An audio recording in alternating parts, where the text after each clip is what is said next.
Morning, everybody. Very welcome to the 2017 World Oral Health Forum, focusing on periodontal disease. So today, FDI President is with us. He's going to give us welcome remarks very soon. Dear Council members, Chief Delegates, panel experts, my colleagues in the task team, very welcome. So now I'd like to invite the FDI President, Patrick, to give welcome remarks. Patrick, thank you.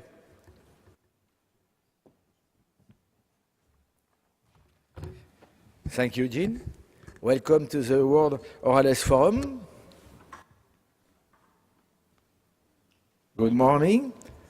FDI initiated the World Oral Health Forum in 2012, and it is fast becoming the most significant forum of debate for today's most important issues touching the scientific, social, economic, and political aspect of oral health.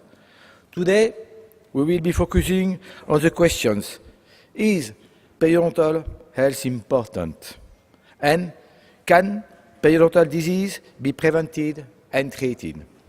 We hope to have the time to outline various problems and identify recommended actions, so I will keep my introductory remarks as brief as possible.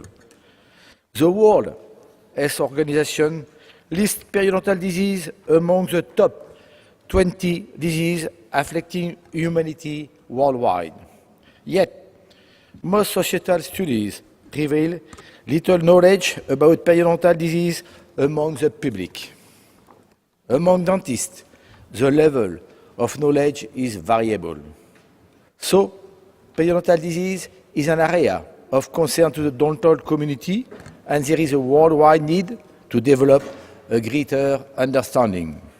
FDI is particularly well placed to take the global lead in tackling issues related to periodontal disease, including lack of awareness and appropriate prevention and management strategies.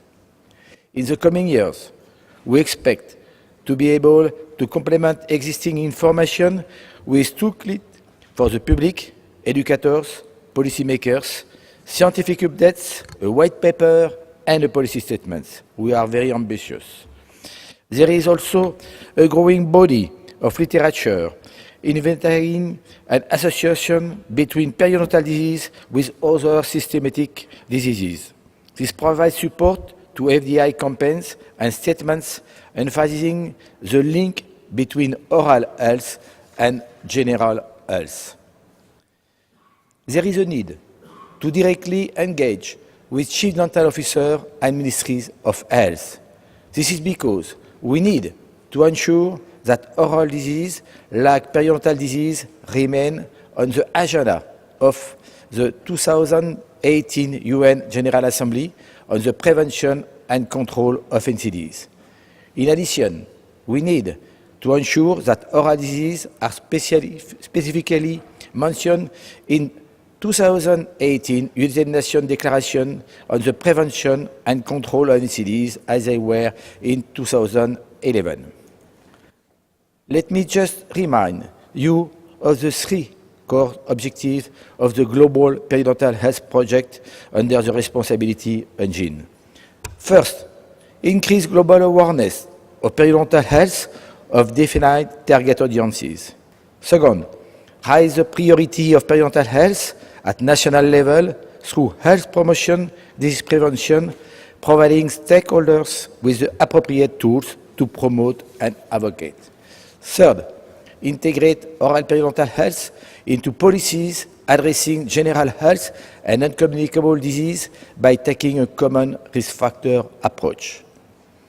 We are further anticipating that this forum will address the proposed contents of a white paper and help us finalize it by the end of 2017 in view of its dissemination in 2018.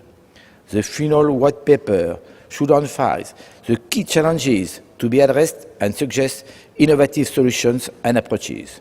It should be in mind that it will need to be tailored to individual settings, economics, and politics. Furthermore, the outcomes of this forum will be reported in proceedings. I would like to acknowledge our task team members, Professor Jean, task team chair and FDI council member and my friend, and Professor Joerg Meyle, Professor Stefan Renvert, and the local Professor David Herrera. Thank you very much for your participation. I would like to acknowledge, of all, the invited panelists for their valuable contributions to the discussion. In addition, I would like to thank our partners of Global Periodontal Health Projects, MS Electromedical System, GSK, and Procter & Gamble. Thank you very much, and good luck for the work. Thank you. Thank you, Patrick, for the wonderful welcome remarks. Thank you. So now I'd like to give you about 10 minutes brief introduction, the background of the project, and how we are going to undertake the forum this morning. So first of all, we have 4 moderators. So they all serve as the FDI Global Periodontal Health Project task team members. So Professor Giovannoli from Germany, Professor Stefan Renvert from Sweden, Professor David Herrera from Spain, and including myself from Hong Kong. So actually we have a top 9 experts to help us to facilitate the interactive discussion this morning. So we have Dr. Daniele from Italy, Professor Liran from Canada, Professor Phoebus from Greece, and Professor Juan, the past president of European Federation of Periodontology from Spain, Professor Magda Feres, she's also the current president of the International Academy of Periodontology, Dr. Giovannoli from Paris, France. Professor Stefan from Germany, but now he works in Netherlands. The great master in periodontology, Professor Mariano Sanz, of course from Spain. Dr. Alexander from Netherlands. So these 9 top experts will offer their expert opinions and also enhance the discussion, initiate the new ideas. Okay, so that will be very valuable for this workshop. I'd like to share with you some basic facts about periodontal disease. So according to the Guinness World Book Record, in 2001 version, periodontal disease, so-called gum disease, including gingivitis and periodontitis, is the most common disease in humans. So this is very interesting for the public to know. And also, the recent global burden of disease study shows that severe periodontitis is the 6th most prevalent disease in the world, with overall global prevalence about 11%, involving 700 million people affected globally. And the global disease burden actually also increased in the past 20-some years by over nearly 60%, in parallel with the increasing disease burden of heart disease, cancer, and diabetic. So periodontitis is also the major cause of tooth loss, particularly for the multiple tooth loss, also the indentures. So basically, a lot of patients seeking for dental implant treatment are basically they are periodontitis patients. So periodontitis not only affect oral function, they also closely link into the general health and major non-communicable disease such as diabetic and heart disease, as mentioned by our president. Periodontitis or periodontal disease care also involved with a huge socio-economic impact and healthcare costs. This is very astonishing. So the cost of the lost productivity from the severe periodontitis alone is about 54 billion US a year, according to the early studies. And also the total economic impact accounting for a very significant component of the 442 billion US dollar cost for all the oral disease in 2010. So very fortunately, recently the green paper has been supported and endorsed by all the leading international society of periodontology, including European Federation of Periodontology, American Academy of Periodontology, Asia Pacific Society of Periodontology, also the Pan-American Society of Periodontology, Periodontics, International Academy of Periodontology, also including 46 national society of periodontology. So this is one of the major achievements we have made. This is also the first global consensus on identification of actionable preventive, diagnostic, and therapeutic strategies to promote periodontal health, to promote general health, and also promote the health agent. So this global strategy reflects very well the United Nations, WHO, and also FDI's current strategy on prevention of oral disease and control non-communicable disease, oral disease, and also the new definition of oral health through the common risk factor approach. So this Global Periodontal Health Project, led by FDI, is one of the FDI's core projects under the leadership of FDI Council. So the project development, including the definition, aims, objectives, the outline, framework, action plan, is undertaken by the current task team of this project. And the project implementation will be conducted jointly by the task team and also FDI head office located in Geneva and supported by the appropriate experts, including the 9 experts today here. And the global project was initiated actually 3 years ago by the FDI Science Committee. And the original proposal was approved by the Council in 2014. So the project was softly launched preliminarily in Netherlands, called by our President Patrick, following the first task team meeting with all the chairs of the 5 standing committees of FDI, including Science Committee Chair Sam, the chair of the Education Committee, Shelley. She was the first task team chair. And Wout from the Netherlands, he was the chair of the Dental Practice Committee. Joe from the chair of the Public Health Committee, and also Nick, now is the current council member, was the chair of the Member Liaison and Supporting Committee. So the first task team preliminarily established the vision, mission, objective, overarching principles, and also set the preliminary action plans and deliverables and outcome measures. So this project was officially launched today during this World Dental Congress, supported by the EMS, GSK, and Procter & Gamble's. So the vision is to achieve the global periodontal health. So the mission is reducing the global burden of periodontal disease. So we redefine periodontal health as the absence of signs of symptoms of periodontal disease. Also, that will be in line with the new definition of oral health, should contribute to the quality of life and contribute to the good in oral functions. So periodontal disease basically is an inflammatory disease that affects the 2 supporting gums and tissues and alveolar bones. So the aim is to achieve the global periodontal health I mentioned. So the specific objectives including raising the awareness of the impact of periodontal disease on public health and socio-economic developments. So this is very, very important. So responding to the urgent needs for action to increase the prevention efforts and reduce the occurrence of periodontal disease worldwide, to integrating oral periodontal health into all the health policies, addressing general health and non-communicable disease through the common risk factor approach. And we also want to engage the public, the oral health and other healthcare professionals, dental educators, policymakers in promoting periodontal health globally. To engage governments with the chief dental officers and Minister of Health, will all be supported by WHO Dental Office section when developing national disease action plans to ensure an oral health in all policy approach. So this World Oral Health Forum will take in deep look at these critical issues. So the overarching principles, including the 6 key elements, recognize the social inequalities, evidence-based approach through lifelong course, integration into general health and well-being, and health aging. So we also implement the measurable and achievable objectives. More importantly, we should take this the project through the global teamwork.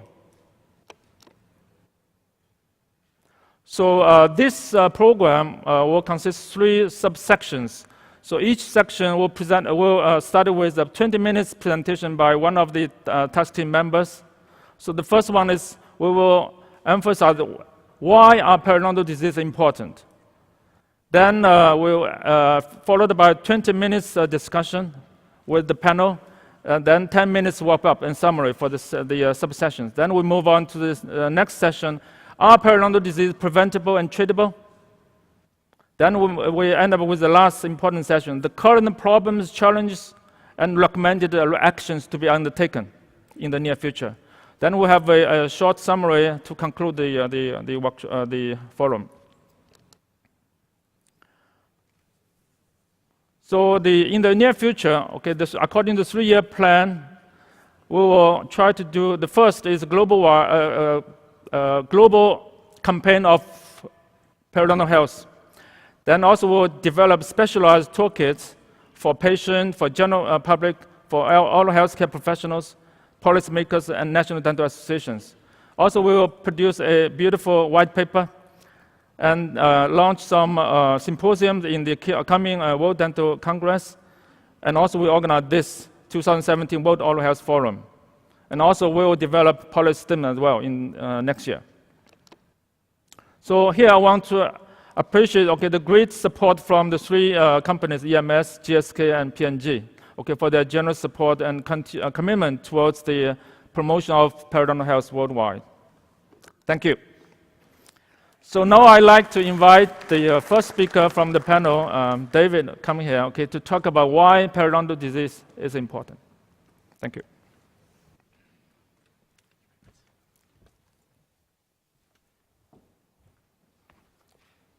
So, good morning. First thing I would like to say is thank you to the FDI to start this project, and thank you for allowing me to work together with Stefan, with Joerg, and with Jean in this very relevant, we guess, very relevant project. So the idea of this session is to see if we are in the right track in preparing the contents of the white paper. So, in my presentation, I will try to summarize what is in that white paper and discuss with you if this is enough, if some of the information is missing. So I'm not going to show any new thing. I'm just trying to put together some information on the relevance of periodontal diseases. As Jean has explained before, this is the headings of the headlines of the headings of the white paper. We have an introduction, and then we have 3 different topics. Why are periodontal diseases important? Are those diseases treatable or preventable? And then what we need to do, what we are missing. My part is to open the topic with the introduction, and then to discuss with you why are periodontal diseases important. Within each of this section, we have different parts. Within the section of introduction, we have the definition, the classification, and the diagnosis, and then also an overview of the etiology. And then within the section of the importance of periodontal diseases, we have identified, I think, 3 different areas. One is the epidemiology, second one is the infection nature of the disease, the inflammatory condition, and the common risk factor approach, and then the consequences. So let me focus now on these 5 different sections. So I will follow these. I will follow these 5 different parts of my presentation. We are talking about the periodontal tissues. We all know the 4 periodontal tissues. We only see one of them directly, which are the gingival tissues, the gums. But of course, behind that, we have the periodontal ligament, we have the bone, we have the cementum. Those tissues are affected by periodontal diseases, and the most important periodontal diseases are gingivitis and periodontitis. Of course, periodontitis is a superficial condition, only affecting the gums, while periodontitis will affect the other 3 periodontal tissues also. And periodontitis, if it is not treated, will progress from initial to moderate and then severe, and with severe periodontitis we have the most challenging problems. The current classification of periodontal diseases is the classification of the 1999. It's a little bit long classification. It has been there for already 18 years, although we don't think it's the best classification. Here is one of the summaries of the main conditions.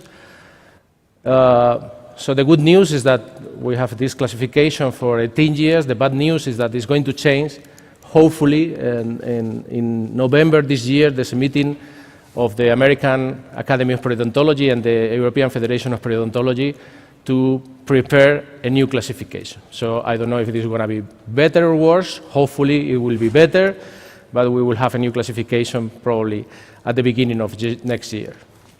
With regards to diagnosis, the main factors that should be included in the diagnosis for any oral condition, and specifically periodontal conditions, should include the medical history, the dental history, the extraoral examination, intraoral examination, examination of the teeth, radiographic exam, and the periodontal exam.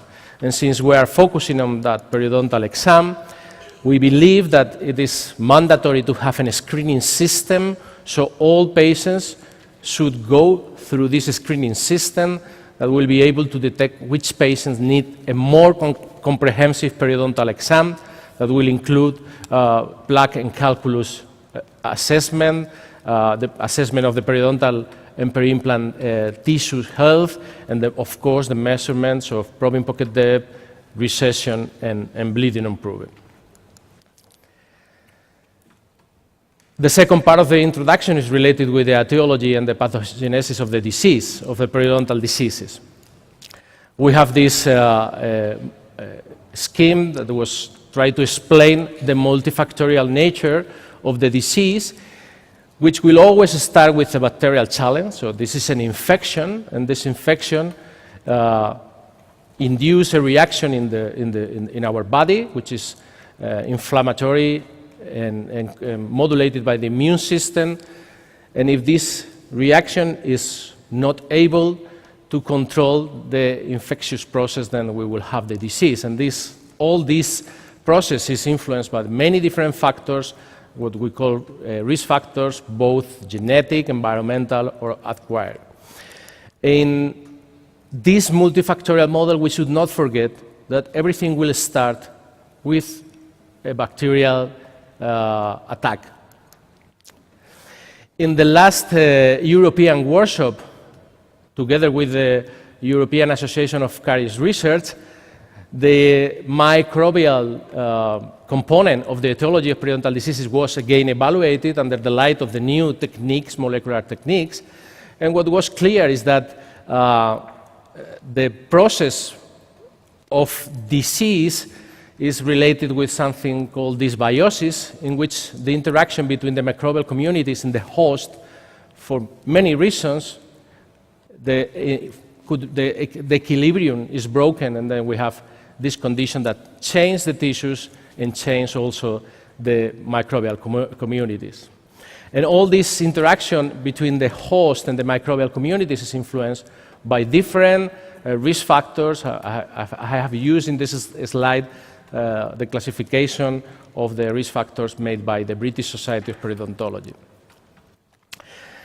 So these two first sections are part of the introduction, and now I'm moving to the real important part of this section, of this area, which is, are periodontal diseases important? If we want to go to the politicians and we want to explain to them that these diseases are relevant, which elements or which rationale can we follow? So first thing, I think we can tell them about the epidemiology and the global burden of the diseases. And already Jean has highlighted some of the information that we have on that. This very relevant paper provides solid evidence to say that severe periodontitis is the 6th most prevalent condition worldwide, and 11.2% of the world population is affected, totalizing like 750 million of persons. If we think about the prevalence not only of severe periodontitis, but of periodontitis, initial periodontitis, moderate periodontitis, of severe periodontitis, we can see in this study from the United States that it is around 50%. And the changes with different age groups are increasing. So in the aging population, the prevalence is even higher. The second aspect that may justify why periodontal diseases are very relevant is related with the infection nature of the disease. So we have an infection, and this infection is associated to the presence of millions of bacterial cells under the gums. So these bacterial cells are within the periodontal pocket, and they're facing the soft tissues, a connective tissue. And this tissue is full of wounds, so these bacterial cells have access to the rest of the body. And this will increase the risk of suffering bacteremia for patients suffering periodontitis. And this bacteremia may occur many times during the day, and may occur after many different stimuli. And this bacteremia, together with the inflammation that we have in the mouth, in the periodontal tissues, induce a increased systemic inflammation that can be seen in this graphic, which was prepared for the European workshop of 2012, trying to explain the connection between periodontal diseases and cardiovascular diseases, and which is the effect of having a periodontal infection on the body in terms of systemic inflammation. And finally, to justify how periodontal diseases can be important for the rest of the body, the infection, the systemic inflammation, the other element is the common risk factors. So all these conditions share, all these chronic non-communicable diseases share many risk factors, so they have common risk factors, but also they are associated among each other. And this is a crucial aspect. If we want to deal with these conditions and we want to elaborate preventive actions, we need to take this into account.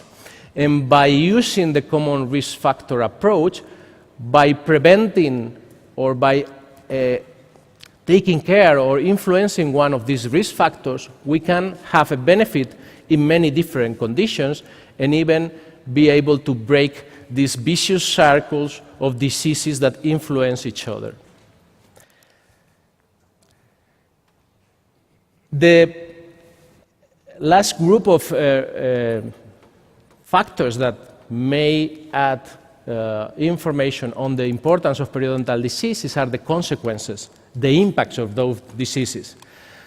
At the local level, we all know those impacts. So we have bleeding in the gums, we have spaces between the teeth, there is gingival recession, tooth displacement, tooth mobility, in some cases halitosis, and even tooth loss. This is what we can see in the mouth. But this is also having consequences for the life of the patient, especially if they have they lost teeth, they have dentulism, and this will be influencing aesthetic, this will be influencing chewing. At the end, this is associated with a lower quality of life indicators, and this is the solid evidence for that in the literature. And patients with periodontitis will have more anxiety, they feel ashamed, and they demonstrate more vulnerability. So suffering periodontitis, especially severe periodontitis, has important consequences for the life of the patients. And also, we know that periodontal diseases has relevant systemic consequences, and that this infection in the periodontal tissues is linked to other conditions in the rest of our body. We have the bacteremia, as I have explained before, we have the systemic inflammation, and then this is associated with increased risk of suffering diabetes, increased risk of suffering cardiovascular diseases, increased risk of suffering pregnancy adverse outcomes, and the list goes.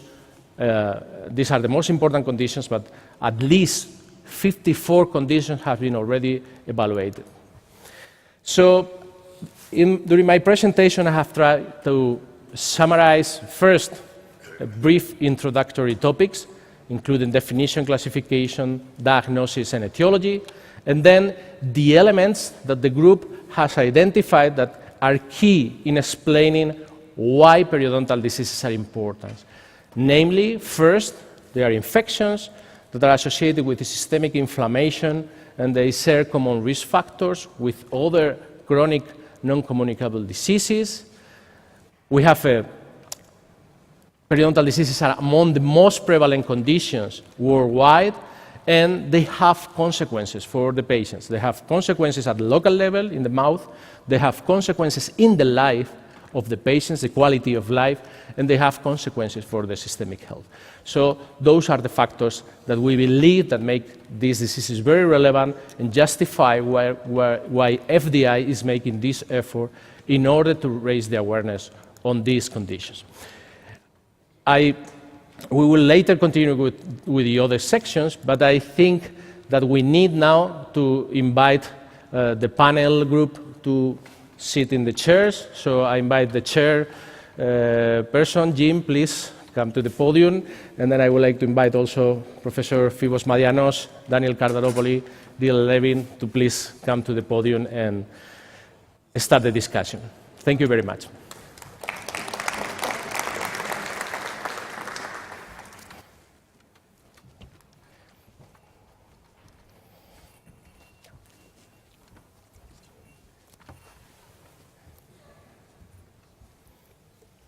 I think we try to make this workshop a very interactive, dynamic. So also very welcome your valuable inputs, comments, and also, of course, our panel experts will offer their opinion and leading, thoughts.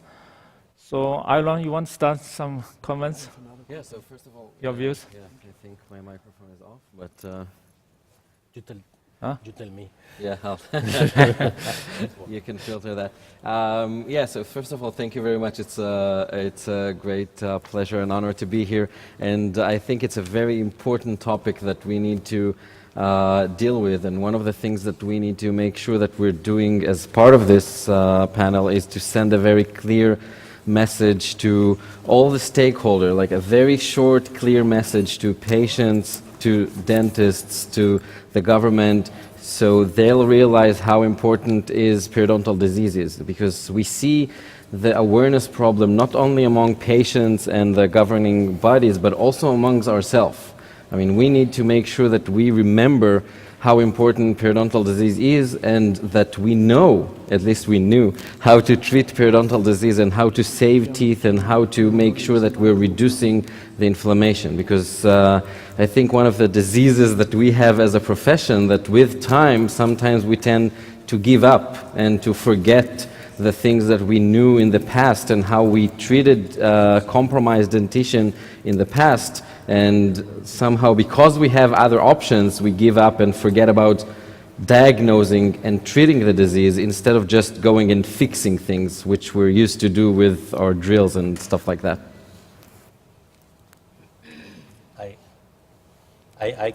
It's working? Yeah.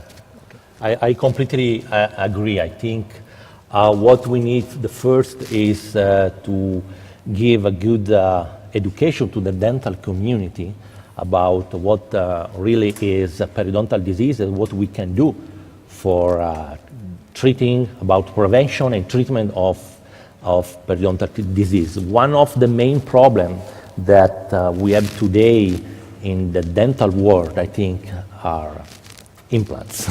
I don't want to open the door to speak about dental implants, but sometimes today seems to be easier to not to treat periodontal disease, but just to extract teeth and fixing the oral cavity, placing implants. But we have seen that periodontal disease is an infection, not only in the oral cavity, but is an infection that can affect also all the body of human being. So the first point is to stress the concept of infection control. So if we start thinking about infection control, maybe we can change things. Of course, I agree with all these comments. However, I think before we go into the discussion, what we need to do, and because I think this is probably the last section of what we're discussing, we're a little bit running ahead, but I would first like to say that the presentation by Professor Herrera was very comprehensive. I think it had all the right elements to set the stage for this particular discussion. I think, as Dr. Cardaropoli just said, that infection is an important aspect that we need to stress. However, inflammation or the host response is also a very important aspect that we definitely need to stress, and there may be more important issues to discuss there and how we can maybe modify that part, which in turn may be very important both for the periodontal diseases themselves, but also for the interaction between the other non-communicable diseases that we're going to talk about. And just before anything else, a very small comment. While reading the white paper, I was a little bit struck by the fact that socioeconomic status was considered to be a non-modifiable risk factor. And for me, it was a little bit shocking. It has certain political implications to say that socioeconomics, it's something that you're born with and it's like your genes, you cannot change them. Just a very small comment on that, because it's, you know, it's a white paper, and it's, you know, it's strange for us to feel that this is something that can be changed. I mean, after all, the American dream is based on changing socioeconomic statuses. Thanks. Okay, I thank all the comments. I think very relevant, and you capture some of the relevant issues. But one of the things that I was, the group was aiming here was, have we missed any relevant aspect that may further support the importance of periodontal diseases? Do you believe that we should add anything else, something else to this list of consequences, impacts, the infection? I think the Professor Madianos wanted to highlight the host response, the inflammation. I think most of the comments of Professor Levin and Cardaropoli, they're more related with the control of the disease. And I don't think we want to go in the implant area. That's a very difficult thing. So my question for the panelists, but also for the audience, is: are you missing any relevant factor in the list of key issues to endorse or to really support the relevance of periodontal diseases that we need to add there, or maybe to modify? And of course, Professor Madianos is right about the socioeconomic factors are difficult to, maybe difficult to modify, but they are modifiable. So we will change that. They're very difficult to modify, that's for sure. but we shouldn't say they're non-modifiable. But the American dream doesn't exist anymore. So, sure. And any other thoughts from the rest of the experts? Professor Mariano said just arrived. Yes, so great. David? I think that was a very nice presentation, but this may be crazy, but periodontal disease in the term, we probably formed it over 100 years ago. We now work in molecules and cells, and if we really want to describe the condition today, is the name periodontal disease still relevant? That is it much, much more than that? It is a systemic disease, or not? Call me crazy. Interesting point, yes. Yeah, I think in the third section elaborates on that.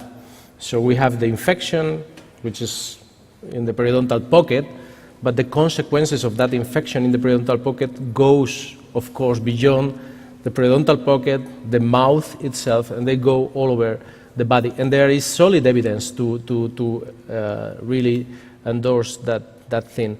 How can we elaborate on that? It's a little bit difficult, and I'm sure that Professor Madianos will help us a little bit with the inflammation, the systemic inflammation and the connection. And I think it is also very, very relevant, the connection with all the other common risk factors, because on one side they explain a little bit the connection, but on the other side they offer a very nice approach in order, I mean, not only to control periodontal diseases, which is very relevant, but at the same time to improve health, because there's no such a thing as oral health and general health. It's just health.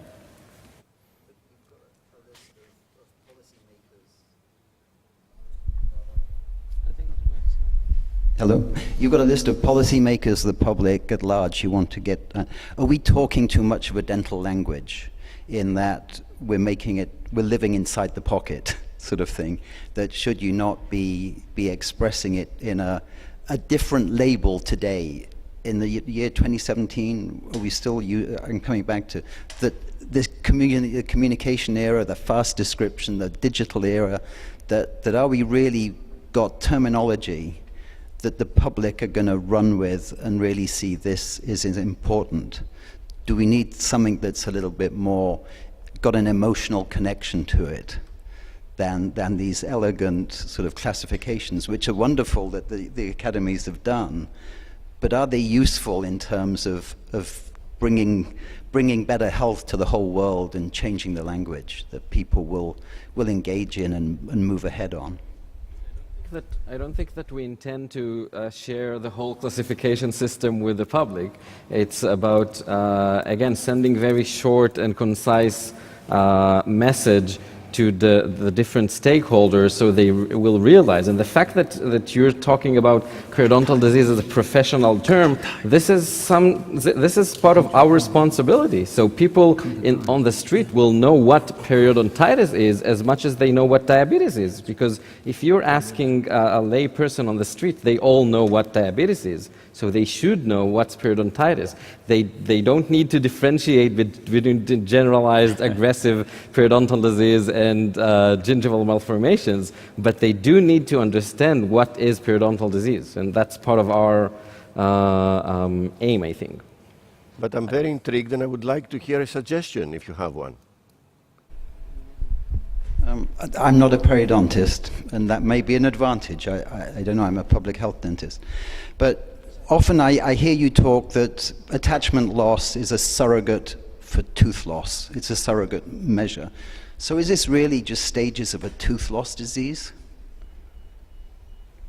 No, not necessarily. No, Tooth loss is a consequence of a disease. Like you can lose your leg because of diabetes. It doesn't mean that diabetes is a leg loss disease. It means that if you have some sort of inflammation or some sort of a condition like diabetes, there might be some consequences to that. The same thing with periodontitis. You have an inflammatory process with infection, and this whole combination might result in tooth loss. So I just make the point here. So David raised a very interesting point, because for years we believe gum disease is just an oral disease. So the interesting point here is oral disease should be defined as not only local disease or also systemic disease or not. So that's a very interesting point. Can I invite Professor Mariano Sanz offer his expert opinion about this interesting point? Professor Mariano Sanz, please. You can come in. Okay. First. I don't like to pick up a fight with so many professors in front of me. Though I do think it might not be the most effective way to try to teach patients dentistry. Now, I do think that David Alexander has a fair point. I don't care why patients are brushing. I mind that they are brushing. If I need to change my language to patients to get them to brushing, I will do so, even if it's academically not the right reason. If they want to brush their teeth for their right, I'm fine, as long as they do it. So I think we should have different languages when we address the government, when we address patients, when we address colleagues and medical staff.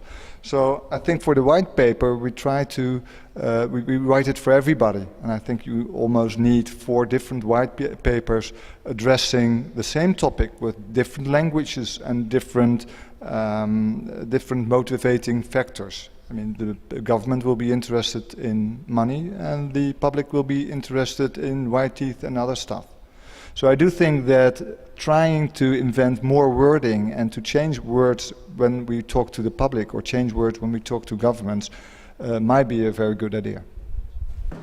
Professor Sanz, you may come here, okay? It's easier. Go on.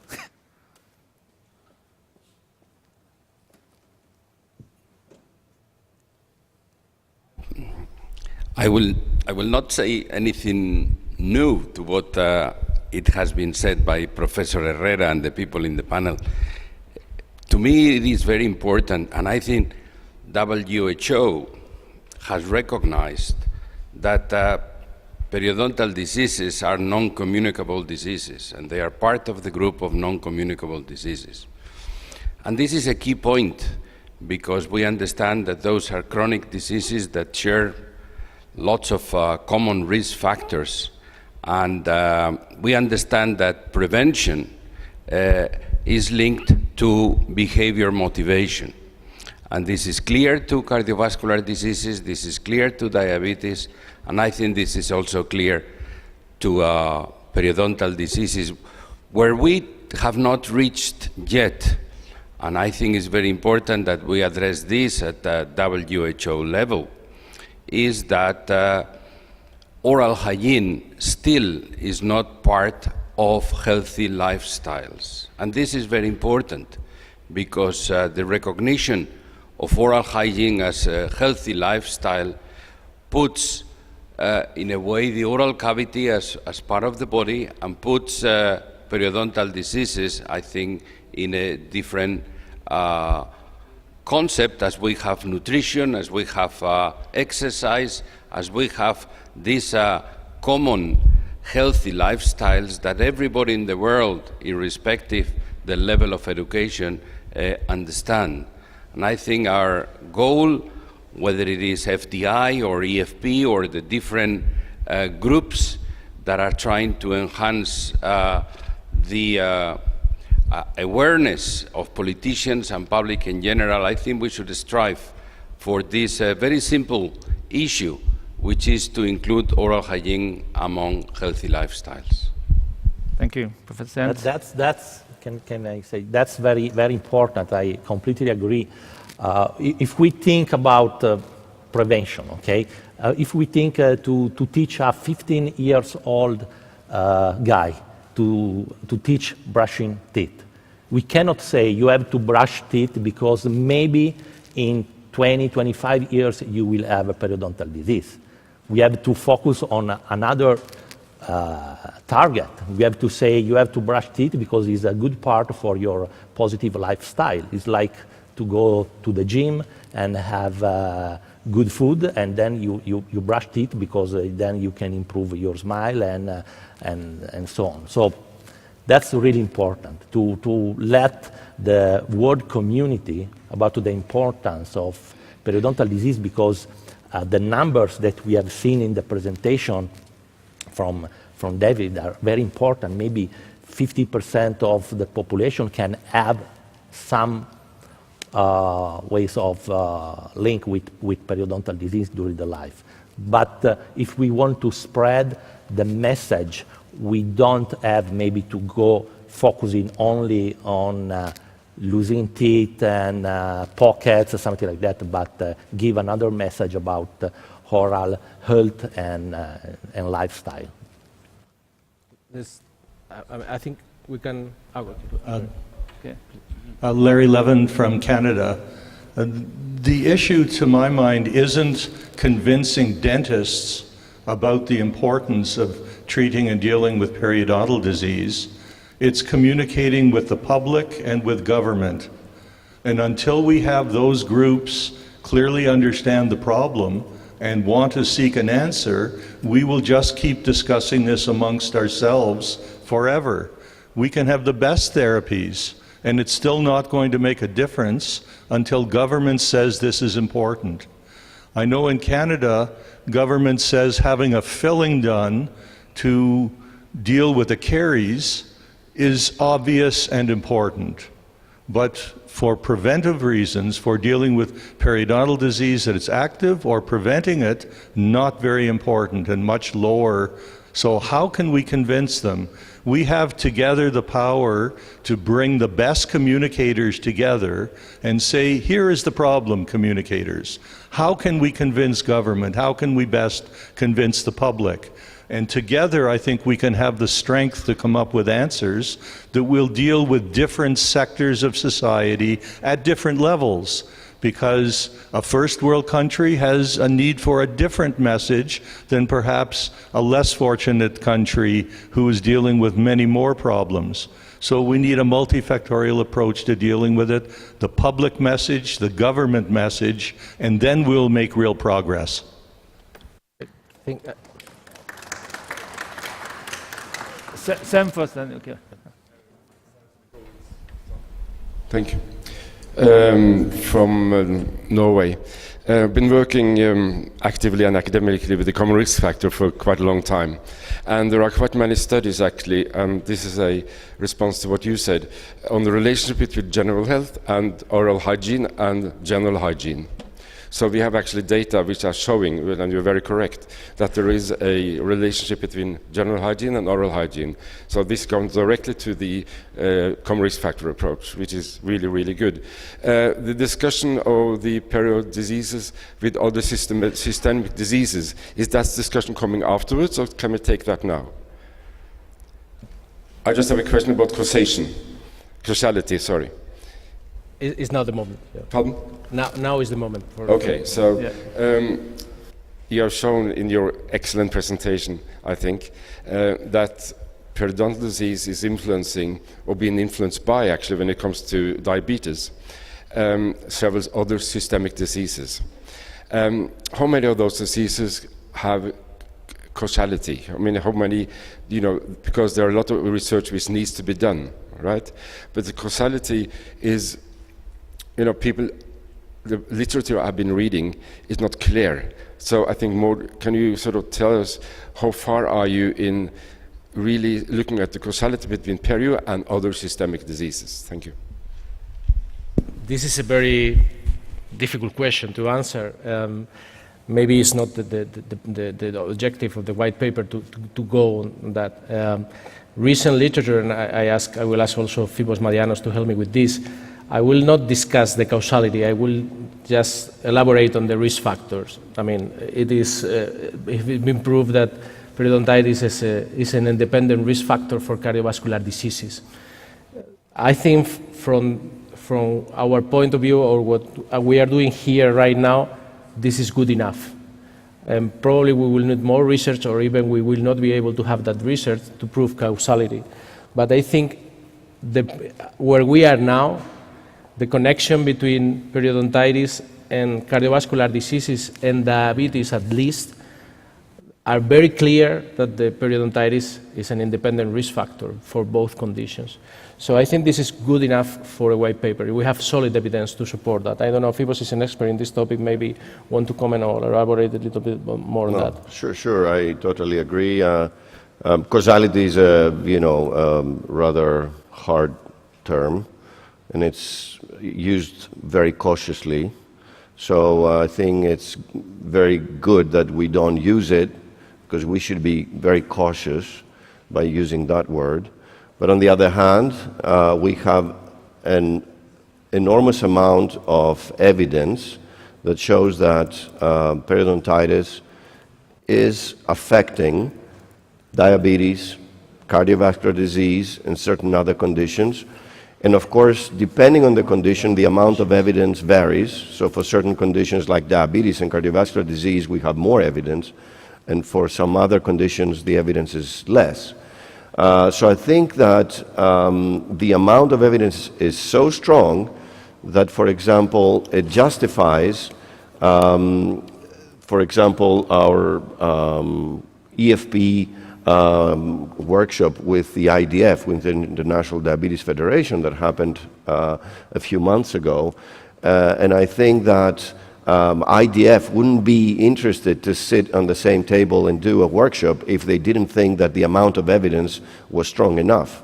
So I think that we, I don't know, we can be cautious with the word causality, but I think we can definitely be very sure that we have strong evidence that periodontal disease affects these very important systemic conditions.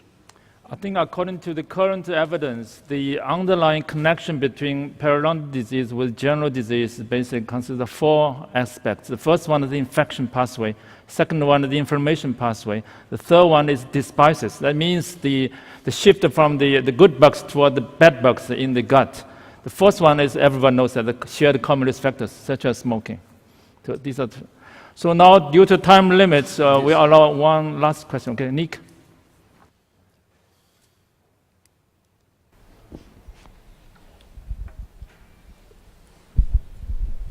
Okay. Yeah. Thank you, Jean. Distinguished gentlemen, I am very happy that we have to address what we will do to the governments and to the public, but we are forgetting one target group, which is very important. And not including that target group, we will be rather lonely at the battlefield. The doctors, the medical doctors. Without the medical doctors, it will be a very difficult fight. And also, one very important institution. We have to include WHO, and with that institution we started to have closer and closer relationships, because all our ideas and all our slogans can be done only through our colleagues, medical doctor, and globally through WHO. Thank you very much. Thank you, Nick. Last question. Okay, quick comment. Thank you, Alistair Nicholl from Canada. I want to pick up on a nuance, a language nuance, as I heard a couple of times. And given that this white paper will form the basis of an advocacy document, essentially to interact with governments, I think we find ourselves boxed in by some of our own language from time to time. And going forward, it could be very helpful if we start to avoid using words like oral and dental and focus on health. That is part of what creates a silo that separates us from the rest of the health environment. And when we're writing documents, just simply taking that, making that small change may well help with the communication going forward. Thank you. I think for sure when we're developing the white paper, we will very carefully to promote, to pick up the right thing for promoting periodontal literacy. Okay. So due to time limits, I think we have very nice start. Okay, to have the first session. So we thank the panelists and also everybody to the active participation. Now I'd like to ask the next speaker, one of our task team members, Professor Giovannoli, to talk about the clinical aspect, okay, how we could deal with the prevention of periodontal disease and also the effective treatment. Joerg?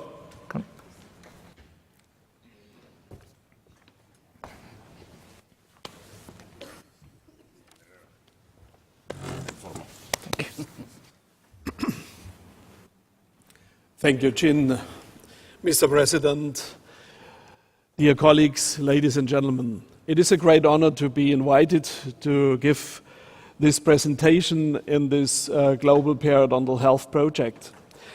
And you see here the key question which I will address during my talk. It's are periodontal diseases preventable and treatable? Now, I will come up with some statements also during my presentation, and I want to emphasize that my statements are all based on internationally published consensus reports which were published at certain occasions where the European Federation of Periodontology was conducting workshops. So please be safe and be sure that the statements are evidence-based. As you know, we have the plaque formation around the teeth, and I think everybody here in this room is familiar that this plaque formation, the biofilm, is leading and causing gingivitis and then leading to periodontitis in some cases. Now, if we are talking about prevention, we have to differentiate between a primary prevention. This is the prevention of gingivitis and the inhibition of the development of clinically detectable gingival inflammation or its recurrence. The management of gingivitis is both a primary prevention strategy for periodontitis, because it is before periodontitis, and a secondary prevention strategy for recurrent periodontitis. So it fulfills two aspects. The second part is a secondary prevention, and the secondary prevention aims and focuses on the recurrence of periodontitis in patients which have been previously successfully treated for periodontitis. Now I will split these two parts, and I will start with primary prevention, then I will go over to the treatment concept, and afterwards, in the last part of my talk, I will address secondary prevention. I think most of you are familiar with this famous experimental gingivitis study, which was published in 1965 by Harald Löh and his colleagues, where we learned that the accumulation of microorganisms in a healthy dentition, you see on the left part of this clinical slides, is causing within 18 days a clearly visible inflammatory reaction of the gingiva. And Harald Löh and his colleagues were setting the basic concept for the initiation of gingivitis caused by bacterial plaque. And this is also outlined here in this graphic illustration where we have the gingival index and the plaque index. And we see that over these 21 days of this experiment, the amount of plaque increased, and with a certain delay, we also have an onset of gingivitis. And after the first oral hygiene, the plaque dramatically was reduced again, and the healing phase started, and the gingivitis vanished. And I want to focus on the second part of this graph, because it is very important to realize that it takes about 10 days to really heal the existing gingivitis. And the prerequisite for this healing phase is a perfect oral hygiene every day without any interruption. And this is something we have to keep in mind also in our practices. If the patient comes with a gingivitis, we will not be able to cure gingivitis in one day. It takes 10 days, and we have to supervise oral hygiene meticulously in order to make a progress. This is one of the important consequences coming out of this famous study. Now, we were addressing this primary prevention of periodontitis, and you see the expert group, and this has been published in 2015. And we know today that a single exercise of manual tooth brushing leads to a reduction in plaque scores of about 42%. So we are not able to completely remove all the deposits. But a conscientious manual brushing, I just mentioned, reduces gingival inflammation. And a single episode of professional oral hygiene instruction leads to a small but statistically significant reduction in plaque and gingivitis. And it is important to instruct the patient, to give him advice how to use the different tools, and in order to make progress and to reinforce oral hygiene, which will have an additional beneficial effect in order to avoid and to heal gingivitis. In this respect, and this consensus report, it was also coming out that power brushing is associated with 46% reductions in plaque scores following a single exercise of toothbrushing. Short-term data support greater plaque reductions for oscillating, rotating power brushes than those for employing a side-to-side action. So electrical toothbrushes of this type are beneficial. But ladies and gentlemen, I always ask my patients if they are coming into my practice, please show me your brushes, show me your tools you are using. And this is one of the patient's tools he was using. He thought he could use this type of brush forever, but he has to be advised that he should exchange it in order to not to lack efficiency using the power toothbrush. So evidence also needs to be supervised, and we have to advise our patients. In controlled studies, power toothbrushes produce statistically significant greater short-term and long-term reductions in plaque indices compared to manual brushes. The same findings are observed for reductions in gingival inflammation. So this is an ongoing debate, but I think it's an important statement for the future if we are considering the efficiency of cleaning and treating gingivitis. And the last statement, there is a universal recommendation to brush twice daily for at least 2 minutes with a fluoridated dentifrice for the treatment of gingivitis, and where improvements in plaque control are required, adjunctive use of chemical agents may be considered. And of course, we have also evidence what type of chemical agents are effective. But I ask you for your understanding that I cannot address all the single issues of these consensus reports. Otherwise, I would speak for 2 hours just referring to the consensus statements. In this scenario, mouth rinses may offer greater efficiency, but require an additional action. Now we know that today it is not only the plaque and causing gingivitis. We are talking about the biofilm, and I refer to David's presentation where he was addressing the dysbiotic state of the biofilm, which is leading to gingivitis, where we have an appropriate host response and we have a chronic situation, and this may further progress into periodontitis, where we have also the knowledge that behavioral risk factors and genetic risk factors, epigenetic effects, may have an impact on this development. And if we look on this, I want to be a little bit provocative now to you, and I show you this study which was published in 2009. This was the study from Baumgartner from Switzerland, which is addressing the impact of Stone Age diet on gingival conditions in the absence of oral hygiene. As we have just seen, it was Harald Lö's study and experiment where it was demonstrated that in a clinically healthy situation, the interruption of oral hygiene measures was causing gingivitis and plaque accumulation.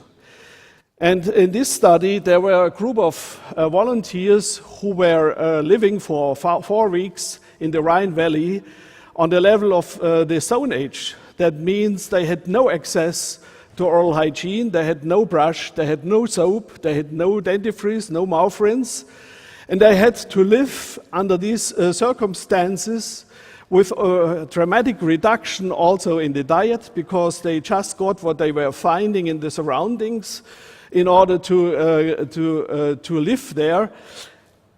Before the start of the study, all the volunteers were clinically examined, and you see here one of the volunteers at the beginning, and then the experts were asked what will happen if they will not brush for 4 weeks. What will be the outcome? And keeping in mind the Lö study, everybody said a dramatic gingivitis will be there. But you see, this is the same case on the right. After 4 weeks, it was not the case.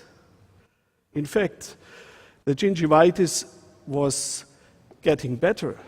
And if we are looking into the scores, this is the bleeding score of all the volunteers.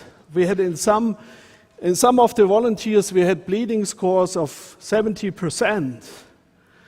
And after 4 weeks, it vanished, it went down to 10% without brushing, without oral hygiene. And if we are looking on the bacteria in the oral cavity, this is Streptococcus gordonii, one of the key bacterial gram-positive bacteria. You see how this percentage decreased in the subjects from base to week 4.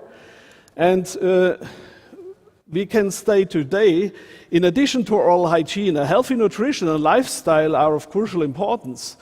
And I would say, and this is a prerogative statement, nutrition may be a modifiable risk factor. We should keep in mind if we are talking about risk factors, especially in the Western population, where we know that nutrition is causing obesity and a dramatic increase in diabetes and so on. Just to give another aspect, that brushing may be very important, but under the circumstances of our current way of life and not under other circumstances. Are periodontal disease treatable? I'm coming to the second question. Of course. If we extract the teeth, we get rid of the disease. But is this our aim? Do we go for that? I think the aims of therapy are very important. What is the aim coming out of the perspective of a periodontist? The aims of therapy is oral health. We want to get healthy dentitions, healthy patients. What does it mean coming from our field? What is the key principle for oral health? Clinically healthy periodontal sites. That means no bleeding upon probing, shallow residual pockets below 5 millimeters. These are 2 clinical parameters we can keep in mind for our treatment concepts in order to achieve oral health, and then we have to remove the inflammation. And the inflammation may vanish if we are treating the infection. We have to eliminate disease progression, and we have to regenerate. We can regenerate. We don't need, in all cases, lost structures. And the treatment concept we are following is outlined here on the right side. We have different parts of therapy: the anti-infective treatment, the corrective treatment, and the supportive treatment. In between, we have different parts of diagnosing the current periodontal state. I want to share with you one case in order to outline this concept. This was a patient who came to us. You see the clinical situation at the beginning. The anamnesis said us, he told us that he had observed an increased mobility of several teeth since 6 months. Previous perio treatment was given to him 4 years ago by his dentist, and he had regular dental checkups twice a year. He was brushing his teeth twice daily with toothpaste, electric brush, air floss. The diagnosis we were putting into the chart of the patient was generalized severe chronic periodontitis, periodontal abscess at tooth 4-1 and recessions Miller class 1. And you can see a little bit the inflammation here and this lower incisor. But you know, and this is what has been shown by David Herrera, the gingival surface does not tell us anything about the periodontal situation. We can only diagnose periodontal disease if we are using a probe. And if you don't probe, we are not able to get a correct diagnosis. And it is very basic, but it is so important. Here you see the periodontal chart at the beginning, and you see the probing depths of this case at the different sites. And you see it, this is the maxilla, this is the mandible. We are probing on 6 sites per tooth on the buccal and lingual palatal aspect. And of course, we have here at the lower incisor probing depths above 10 millimeters, 14, 12, 11. and also on the lingual aspect. And if we are summarizing, we had 31 sites with probing depth above 5 millimeters and 11 sites with probing depth above 7 millimeters. So this is a severe generalized case. The case is the radiographic situation. You see it here in the pantomography, and you see the bone losses, and this is the single tooth status, and you see the loss of bone here at the central incisor. The patient was treated with anti-infective therapy.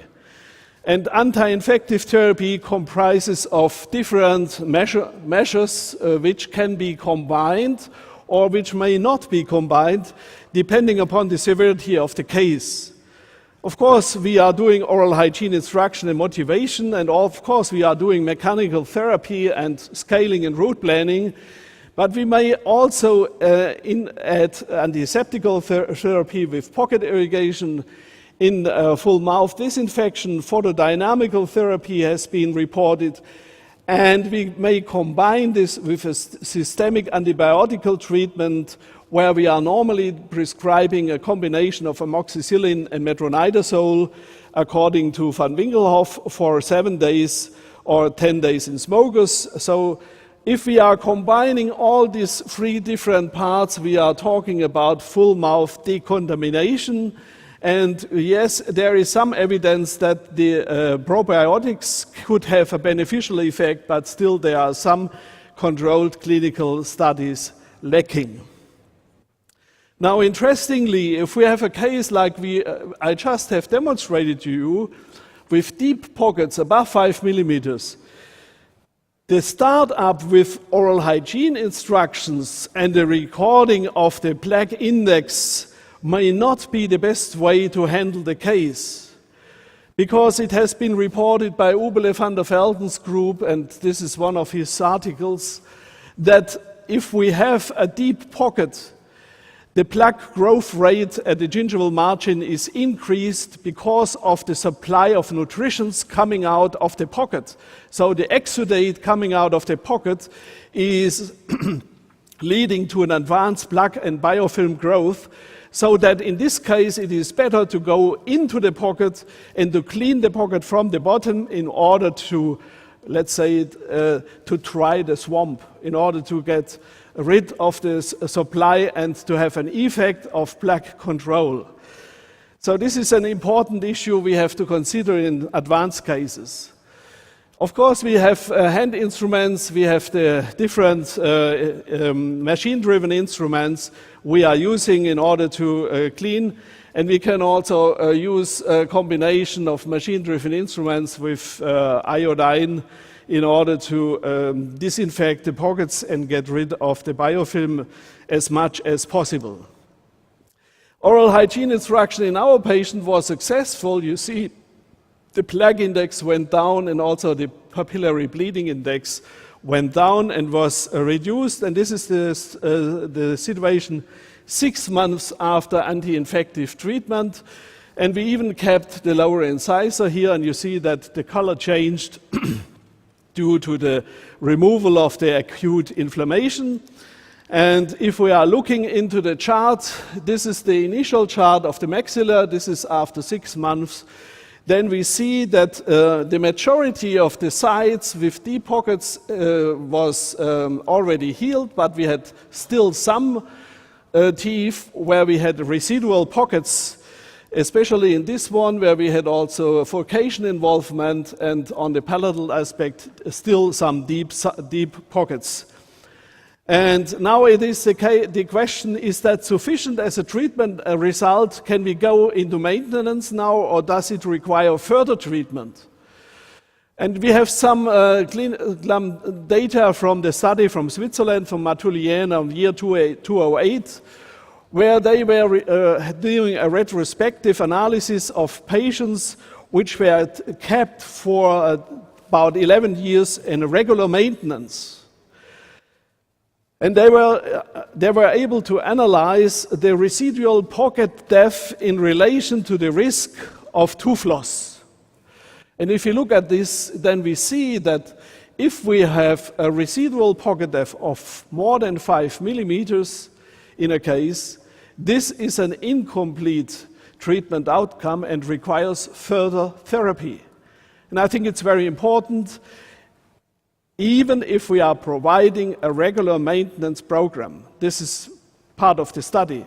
So we have to look back into our case, and then we have to think about what we want to achieve with the surgical intervention, and we have the different possibilities, conservative, resective, regenerative, in order to remove the niches and to reduce the residual pocket depth. And so we decided at this tooth to do an access flap, and on the other side, distal wedge surgery with apical displacement, which is a good, predictable type of treatment. This is the access flap, and you see the probing at the beginning, then the incision and the opening of the defect on both sides, and the buccal and palatal, then after suturing, and this is 1 week after surgery.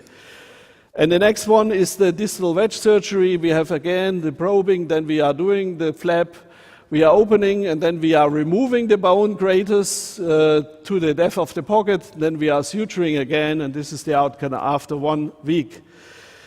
In the lower jaw of this patient, in the mandible, there was, after 6 months, we had no deep residual pockets except one. This was 5 millimeters at the middle incisor. But we had a furcation involvement degree 3. That means a through and through furcation in the right molar. So we decided to do a tunnel surgery, in this case at the side, and you see the radiograph shows us that the anatomic situation is positive for this type of treatment, and so we did the treatment measurement, and we did an apical displaced flap, and here you can see the outcome, so that the furcation is open, the patient can clean the furcation and control the infection in this area. Now, the final exam shows you the case here again when we stopped the active treatment, and the final charting tells us, yes, we have a very good result. We just have residual pockets of 4 millimeters and not more, and the bleeding sites have been dramatically reduced, and this is the base for successful maintenance. This is the way we have to go, and then we will have also the chance to maintain the dentition. This is the radiographic examination at the final exam. You see the upper and the lower jaw. Yes, we see the open furcation here, which was opened through the tunnel surgery. And if I may show you the situation and the development of the central incisor, you see that through the anti-infective treatment without any surgical intervention, we got a perfect healing and a regrowth of the bone if you compare the beginning with the final outcome. And this is always something which is giving us a lot of positive motivation if we can see how healing may result in regeneration without using any further ointments. Sorry, the laser is getting weak. The single tooth prognosis changed from the beginning, and at the end we are ending up with modest to good prognosis in the teeth according to the definition of McGuire and Nunn, and so we have a good base for the maintenance phase.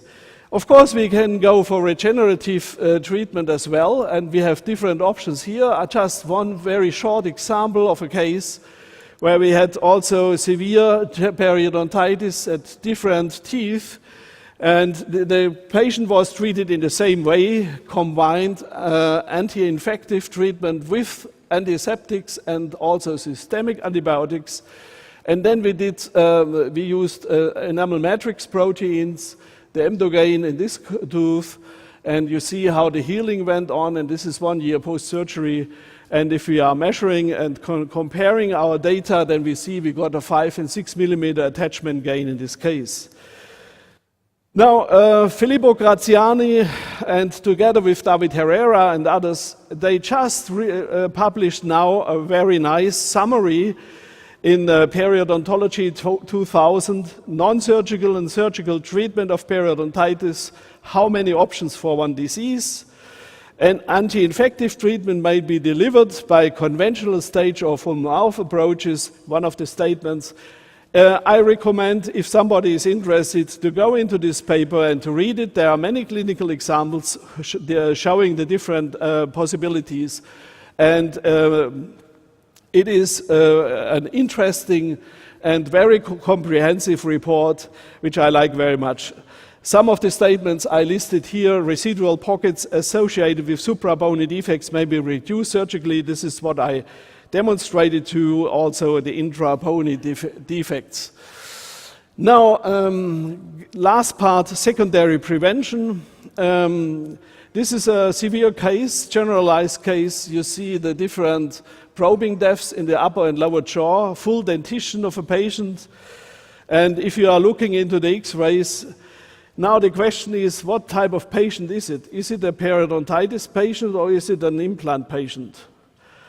And I could imagine that some of you would like to extract the teeth, but we did not. For us, it's a periodontal patient. This is the change of the situation after anti-infective treatment. And we have then followed up with maintenance, and I refer to the statement that routine professional mechanical removal of plaque and calculus with subgingival debridement to the depth of the pocket is a prerequisite for the secondary prevention. And we also know that the frequency of supportive treatment has to be 2 to 4 times per year. This patient came in the first years always every 3 months for maintenance.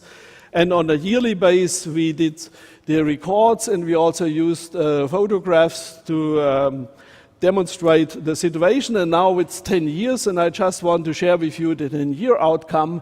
The patient still has all his teeth, and we see some residual pockets, but the majority of pockets is below 5 millimeters, and bleeding on probing has vanished. We have only 4 sites with bleeding on probing in this case.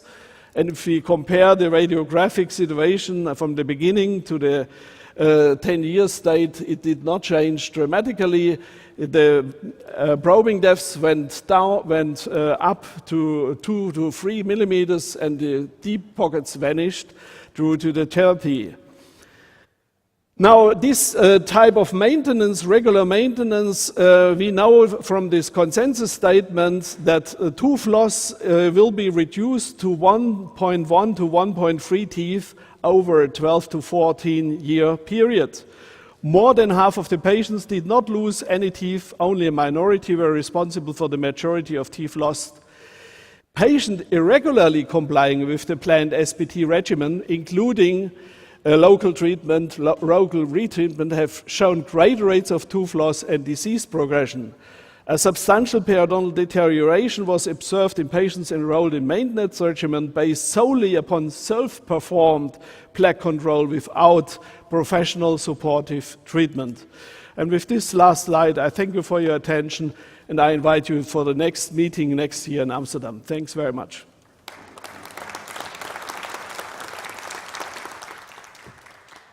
Thank you, Joerg. So now we invite the 3 panelists coming on the stage.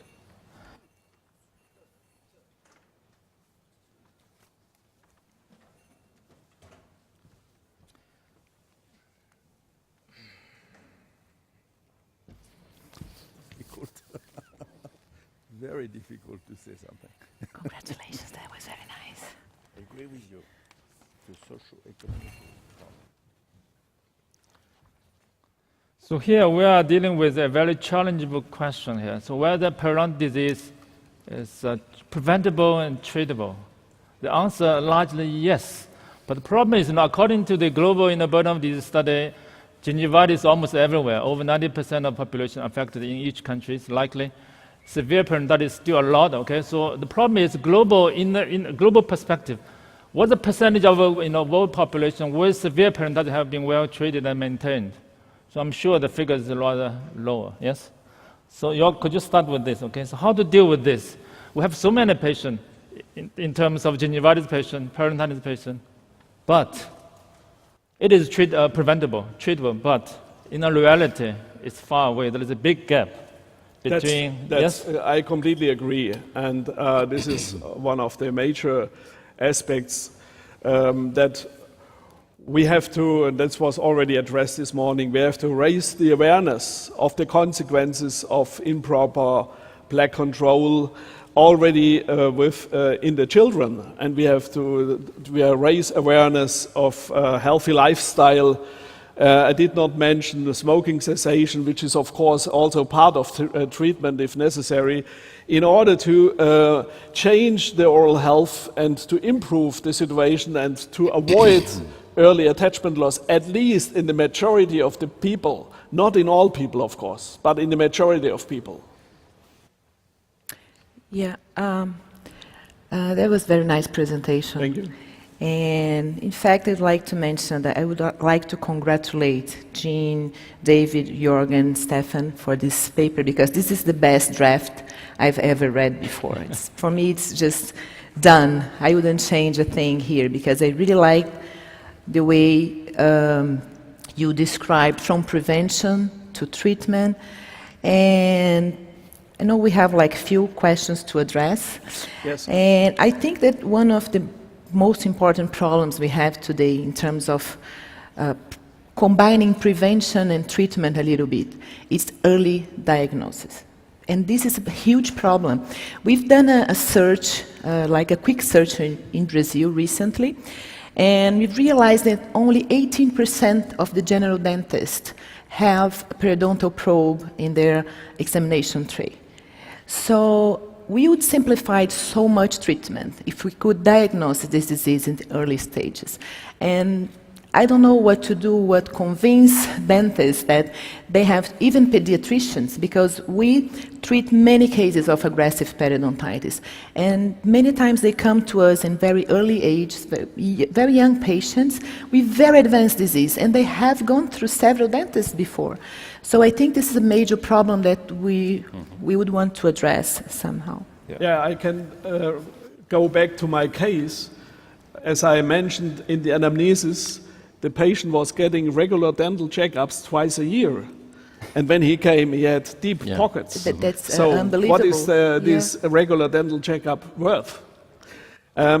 We introduced the screening index, periodontal screening index, about 14 to 15 years ago in Germany. And it was even taken up in the general health insurance system. So the dentist can get some honorarium for it. But still, the index system is only used in about 1 million cases per year. And we know that we have at least 10 to 50 million severe cases in our population, and we have 80,000 practicing, or let's say 60,000 practicing dentists. So the index is there, it is even paid for, but it's not used. It's not being used. It's not used. So obviously the first critical issue is how to enhance the global awareness, public awareness, and dentist awareness. So the starting point is not only just look at it, because periodontal disease is a relatively silent disease, not just like caries. The pain could be one of the trickling points for the dental visits. So most of the period patients come to see you is based on symptom-driven. It's quite late stage coming to see you, asking for denture, whatever, okay? So I think how to promote the early prevention, early detection is very critical. So Magda talked about the period probe. I want to share with you a very interesting note, okay? Last year, I heavily lobbied to the Hong Kong Dental Association, okay? The president accepted my suggestion. So as a New Year gift, so Hong Kong Dental Association offer each member a free period probe. Oh. To ask them to do the right thing, okay, in their daily practice. That's really nice. It should be very effective. Could you give some First of all, I would like to congratulate to George for your nice presentation. Thank you. I think you have summarized everything, so everything probably is done. No. But I totally agree with you, Magda, that the early diagnosis is mandatory. And if we see a case like the one you have presented with those severe attachment loss, general attachment loss, there is something that is wrong. We are doing something in the wrong way. So we have to change probably our minds, and like Magda is saying, in the early diagnosis. No? Probably in terms in Spain, we are doing also similar to what you have said. in Germany with our Spanish Society of Periodontology with a basic screening periodontal exam. And I think activities like this are very important to avoid diseases, not only periodontal diseases, but all the diseases. It's very important also not only prevention, but probably promote benefits coming from the oral health. This message is the opposite. It's something that is positive for people looking for example, instructions in oral hygiene is very important also for sure. And which are the benefits if you are going to clean your teeth for the whole life, no? A good smile, a good breath, a good taste, and things like this in the positive message, I think, is also an important issue to put here on the stage. Mm-hmm. Yeah, about 20 years ago, I was involved in a project, and we were giving at the other faculty where the school teachers were educated. So I was invited, and we had a special seminar for school teachers, where we were introducing school teachers in the aspects of developing of gingivitis and also caries lesions. And the school teachers were educated how to teach their children in healthy behavior. And this was very well taken by the teachers who were very interested. And so I was going there for several years and always educating and giving the same seminar again for the next group. And I think this is also a group of people who have daily contact with children in order to make them aware about the importance of oral hygiene and toothbrushing and managing gingival health, so to say. So you are saying that prevention of oral periodontal disease, we have to start from the kids, yes? That's yeah. Jean-Louis, could you give you your... have to say something? Yes. Excuse me. You cannot just sit here and get a free lunch. Just I cannot smile. So. Okay. First of all, I'd like to thank you for your kind invitations. I'd like to greet you for bringing Peri on stage at the FDI. And I'd like also to congratulate my friend Joerg Meyle, because it was a challenge, and he succeeded by treating the whole periodontology in 20 minutes, covering the whole topic, and it was really a challenge. If I may be a little provocative, and to bring back to the topic we had before, he demonstrated that it was possible to be successful in perio, it was possible to save teeth, but this morning we said that we have worldwide 750 million people suffering of periodontal disease, severe periodontal disease. I'd like to ask him how many people among this group have access to this kind of treatment today. Very low, I think. So I think we should define the priority, and we know that the priority is to improve education of the information, education, and maybe also to be able to do some lobbying on this political maker, because I agree with my friend Phoebus. It's mostly a socio-economical problem, so it's a political problem.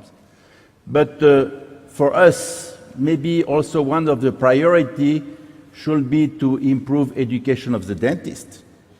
Because how many dentists today are able to do what you do? And this is not a work of specialists. This is a work that every dentist should be able to do. And to be provocative, but this is the reality, we should wonder why today the dentists, they tend to extract more and more teeth, to place more and more implants. Why? You raise a very, very critical point. I just share with you a very interesting note. Okay, there is one patient I know, okay, came to the clinic for denture when he was 32, replacing 4 teeth. Then every other 5 to 7 years, second set of denture delivered. Okay, third, to replace more missing teeth until the guy became 57. He received 6 sets of denture with implants, okay? So obviously, the periodontal disease, the major cause for tooth loss is there, okay? So when they become older, okay, new denture delivered, replace more teeth, okay? So nobody cares about the existing periodontitis. So that's one of the key issues. Can I make a comment on that? I know we're not supposed to talk about implants, but I think it's a hidden problem we have, and it's very serious these days. Because I don't think that every dentist has to treat periodontitis, to know how to do scaling root planning to treat, but at least they have to diagnose and refer. But the problem these days is that I think that many people, they are treating periodontitis by not changing the ecology of the oral cavity and following the steps you put in here. That's why I really like the treatment description here, because you put very well each stage, and implants come after everything, together with regeneration. Orthodontists can do anything after you change the ecology and you treated the infection. But everything seems to be mixed up now, and people are treating periodontitis by extracting hopeless teeth, and our concept of hopeless teeth is getting, it's changing a lot. Any pocket now could be considered a hopeless teeth, as opposed to what you've shown. So and then you get periimplantitis, and I'm telling you, we don't know how to treat periimplantitis. We know quite well how to treat periodontitis, but periimplantitis is a mystery. We have to change that. Yeah, sorry. But we should improve the education of the dentist. We should also change the image of the dentist, because for most of the people in the public, the dentist is still a mechanician. And we saw this morning that he should be a physician. But for most of the people, you go to the dentist for your smile and for your bite. You don't go for health. People, they don't go, they never come to your practice to say, I want to be in good health. I come to you because it hurts me or it's not nice, okay? So we should change this image. And because it's related to what I said, people today, they want priority, the mechanical aspect of the treatments. Yes. I completely agree, and I think it is, in this respect, very important to change the dental curriculum. Yeah. If you go back 30 years, and I really appreciate this groundbreaking work from Sture Newman and from the Scandinavian group, but that somebody gets the idea to put a physical barrier into a wound in order to guide healing, a biologist would never think in this way. It can only be a dentist who is thinking mechanically. And everybody, myself included, we started by doing some gypsum things and mechanics. And in our country, we have not changed the curriculum for 60 years now.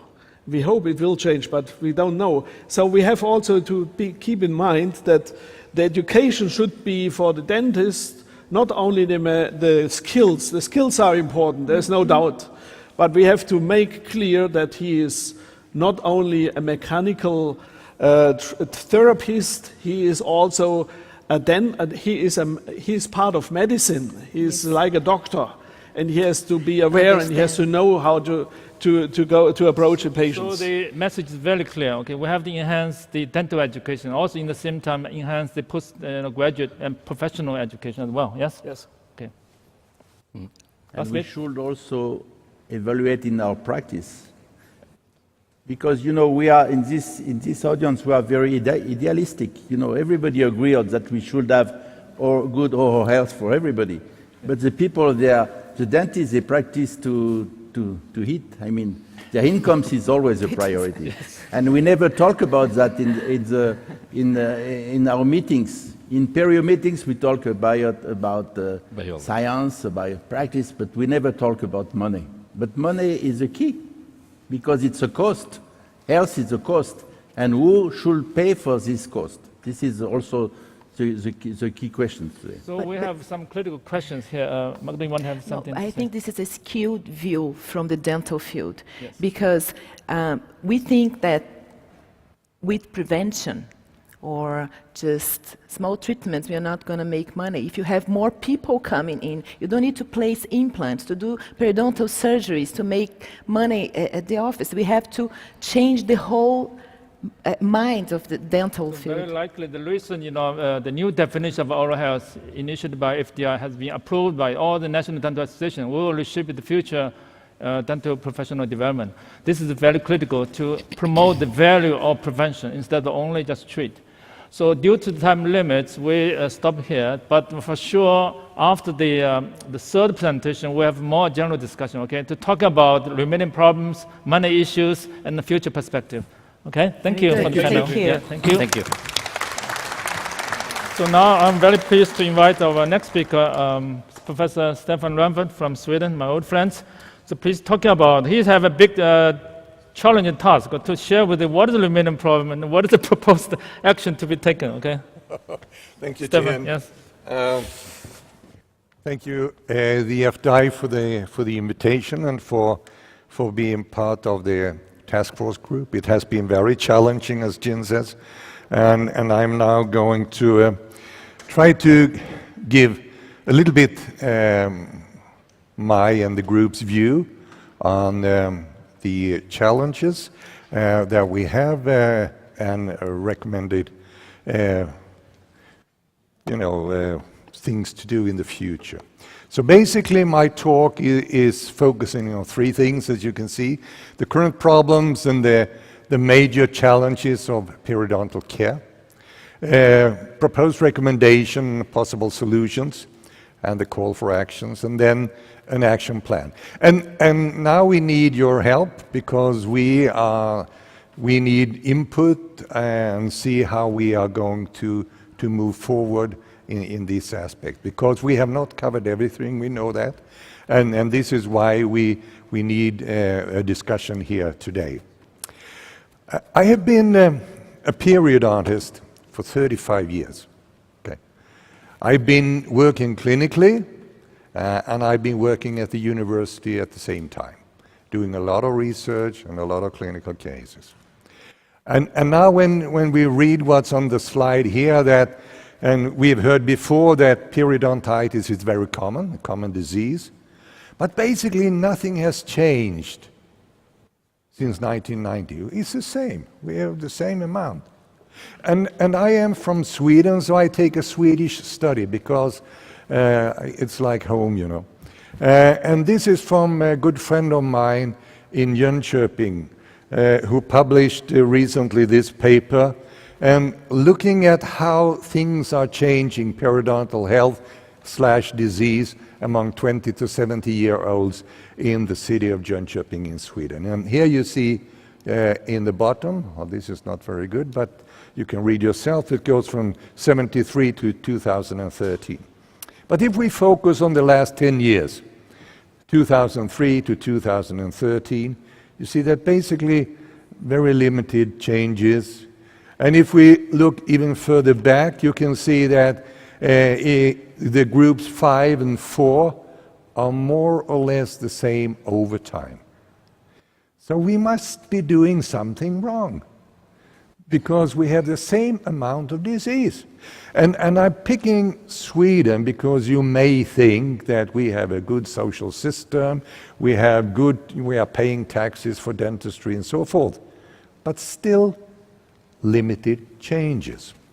So, of course, we know that if we look globally, that in many areas of the world, and it was noted here also in the group, that it's very difficult to access dental care. It is not difficult in Sweden. There is a lot of dentists, so that's not a problem. In many countries, oral care is not part of the public health service. Not in Sweden, it's part of it, but it doesn't change. So why? I mean, this is something we need to think about. Why doesn't it change? Of course, we can say, and it has been pointed out before, that we have socioeconomic status and low socioeconomic status may have an influence, and I think that's correct, of course. There are some, data out there that in South America, for example, in the countries where they have this type of information, 2 toothbrushes per year are used, and you saw from Joerg's presentation how a toothbrush may look that the patients are using, and then we may ask, are they effective? There are data from the States showing that less than 40% of the elderly go to the dentist yearly. Also that, barriers are found that if you are older than 50 and male gender, this is one problem. I am part of a project in South Sweden where we look at elderly and how to age healthy. So it's a project not only dentistry, it's also including medical care and psychological care. So each exam of the individuals takes roughly 4 hours. Roughly 4 hours. They have, some coffee and a sandwich in between, and then they continue. We are looking at individuals 65 years up to 93. And when we ask them, is oral health important? Yes, it is very important for the elderly. 90% says it's very important for my quality of life. But the awareness of having disease is low. It's low among, and this was pointed out, among health professionals as such. There are data on the general public that there are major knowledge deficits. Disease awareness, as you can see, is low. But even worse, among individuals that have periodontal disease, 73%, they don't know. So they are not aware. So there must be something we are doing wrong, because they don't know. So as part of this project with the FDI, there has been a survey to the National Dental Associations, and one of the questions are depicted here. You see your view on periodontal health awareness of the general public, general dentists, and health professionals in your country. And if you look at the blue and the orange, which is very low and low, you see among the general public, about 50% of the countries answering say that it's low or very low. So maybe the general public needs to be better aware. We see general dentists are considered more aware, and health professionals, there's a lot of work to do to get them aware of periodontal disease. So why is periodontal negligence so big? Well, it has been pointed out also that periodontitis is a cosmetic problem, not a health issue. It was said just recently that implants may be chosen instead of periodontal therapy, and during my time as a periodontist, the level of what you can treat has decreased dramatically now. If you have a 8mm pocket, poof, it goes. So, and among the general public, implants are sometimes perceived as teeth for life, because this is the way they are marketed. The people with periodontitis supplied with implants, they don't know that they are in a more risk for periimplantitis. So if we look now, why are people not aware? Is periodontal screening mandatory? Is another question we had. And the answer is, in about 50% of the countries, no, it's not mandatory to do it. This could be one thing. Another question from the survey that should help us a little bit is, are there any other oral health professional, except now periodontists, that are providing periodontal care? And in some countries, the answer is no. You see, 20% no, it's only periodontists.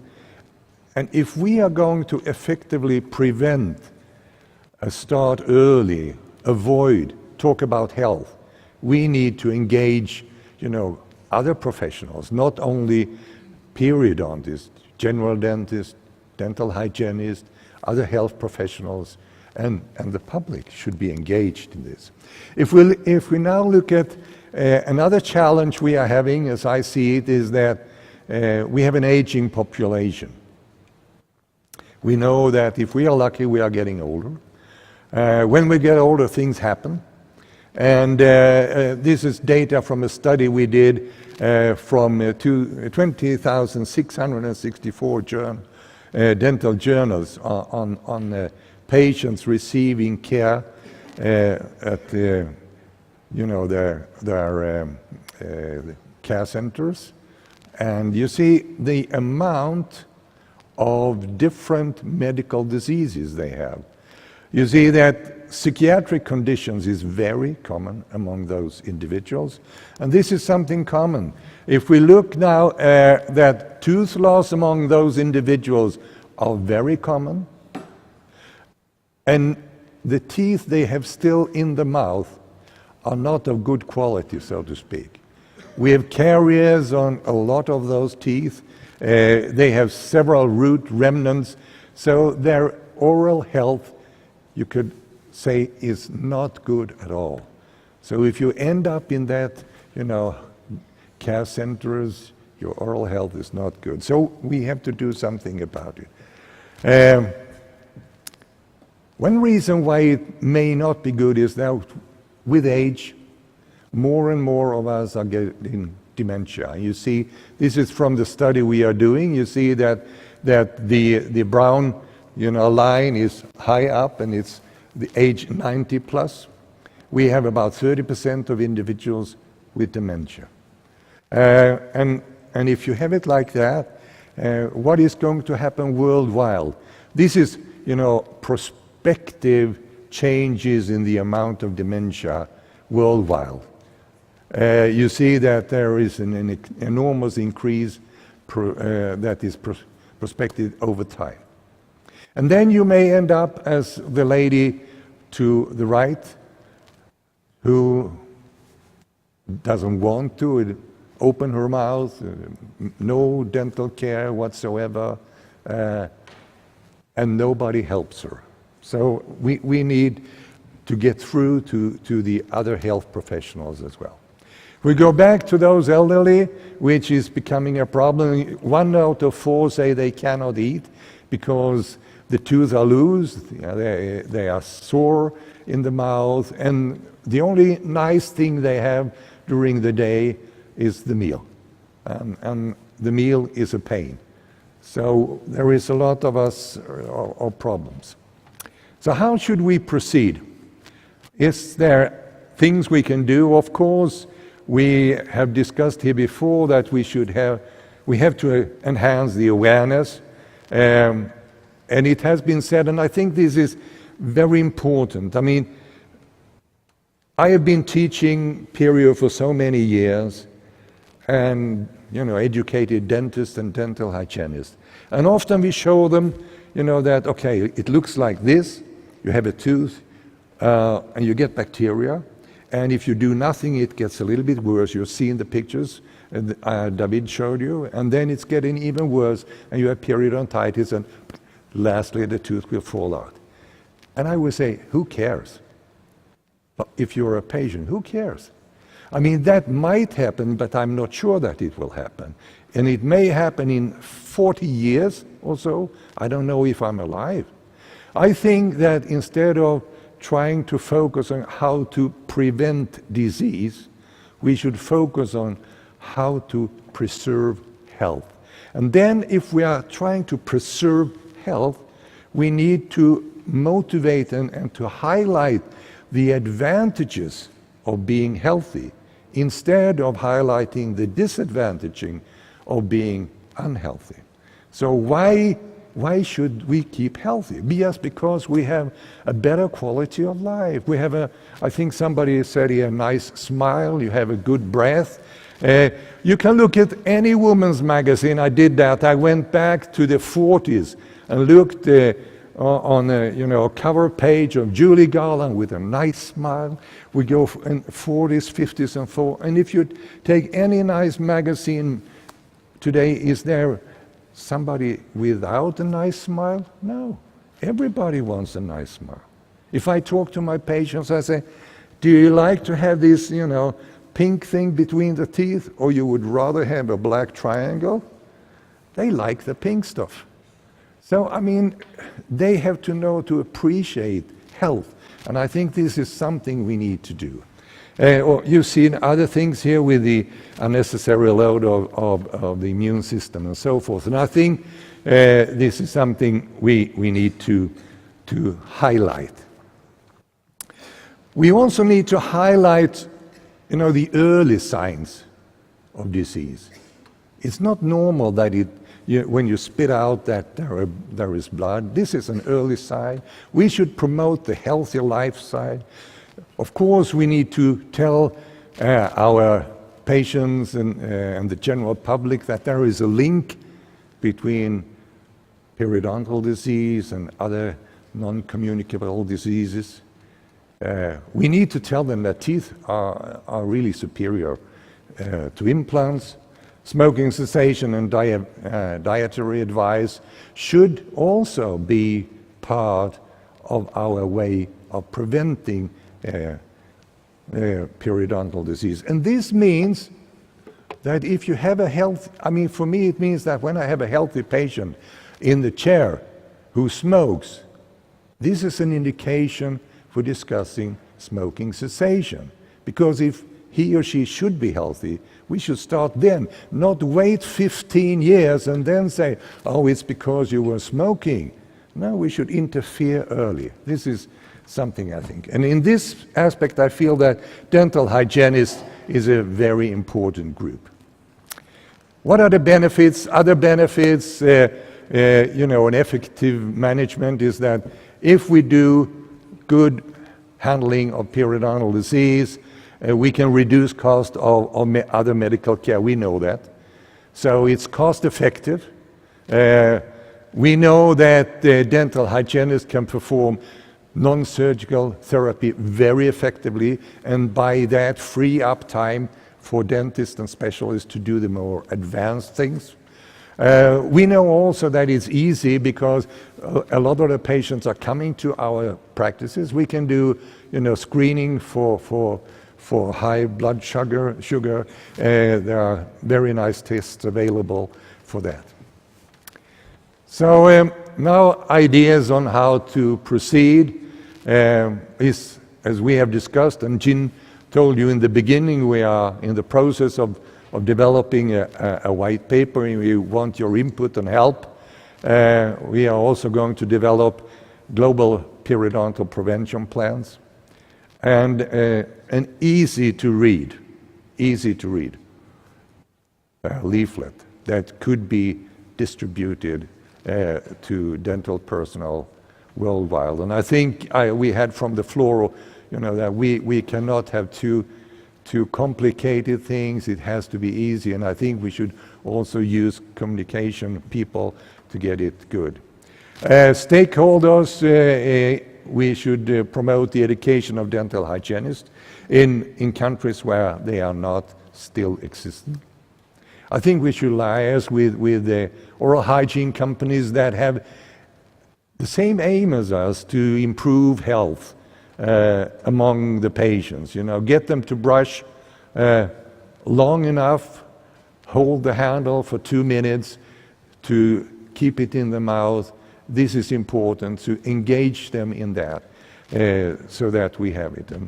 And also, as it was pointed out before, liaise with the medical profession and get them on board and get it communicated to that part of our colleagues that periodontal disease is an important thing to work with. So by that, I would say thank you very much for your attention and thank you for sponsoring the sessions. And we should have a small discussion. So I will call Alexander and Stefan and Mariano to the podium. Thank you. Thank you very much, Thank you. Stefan. Thank Great. Excellent talk. Well done, well done. It's not easy.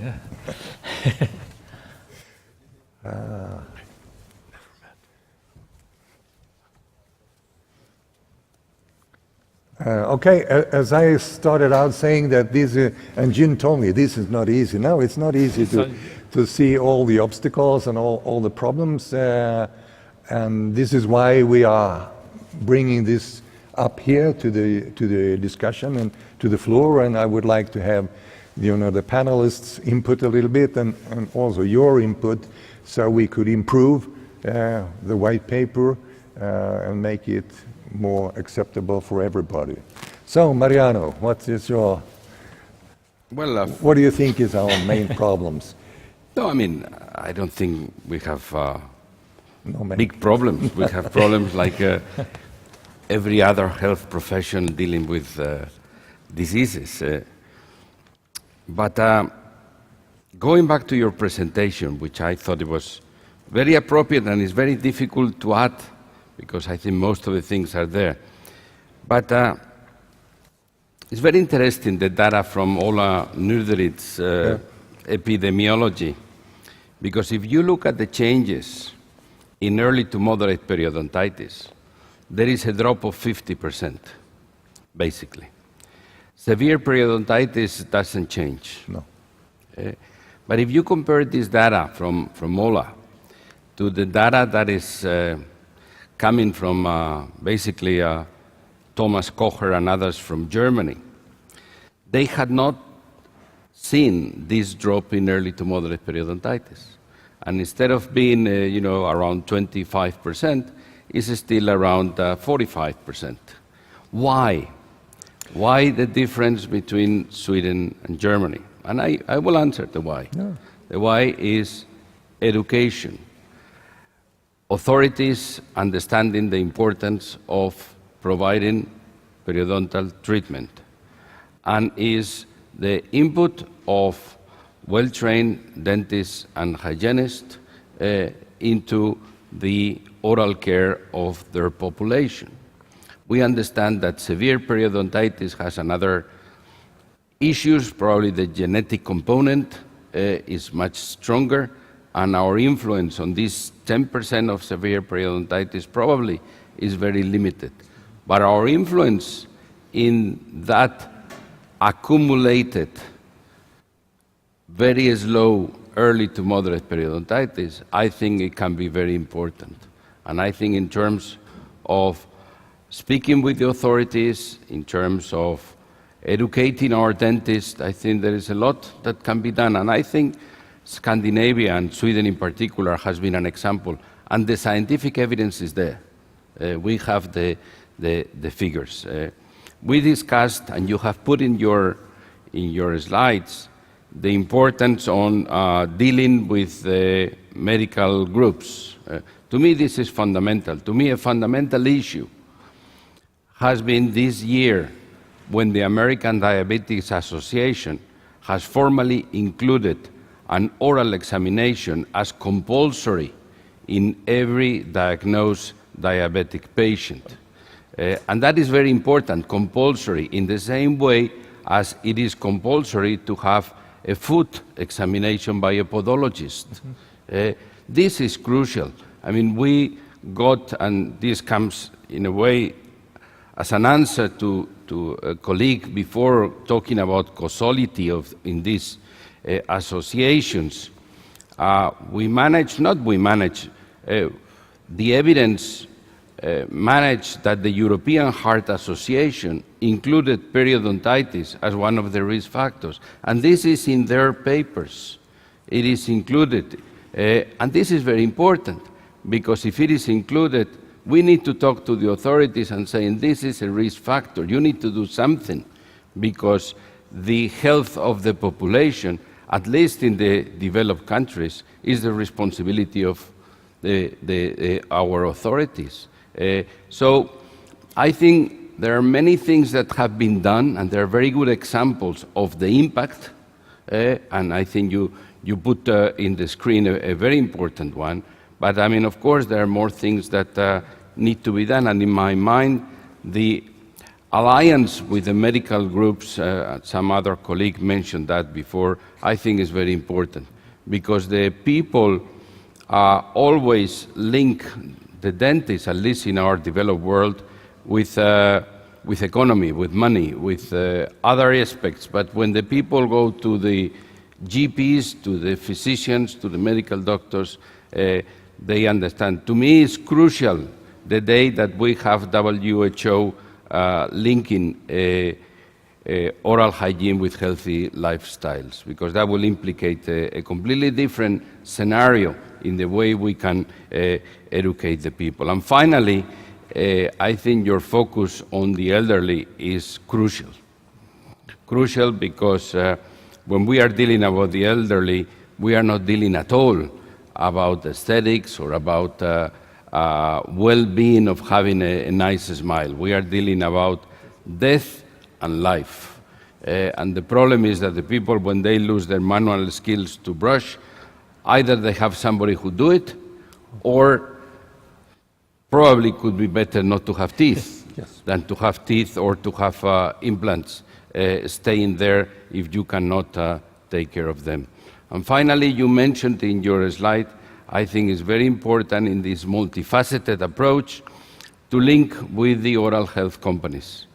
Because the issue is that, of course, we are dealing with the same business, we have the same objectives, but we need to link the messages.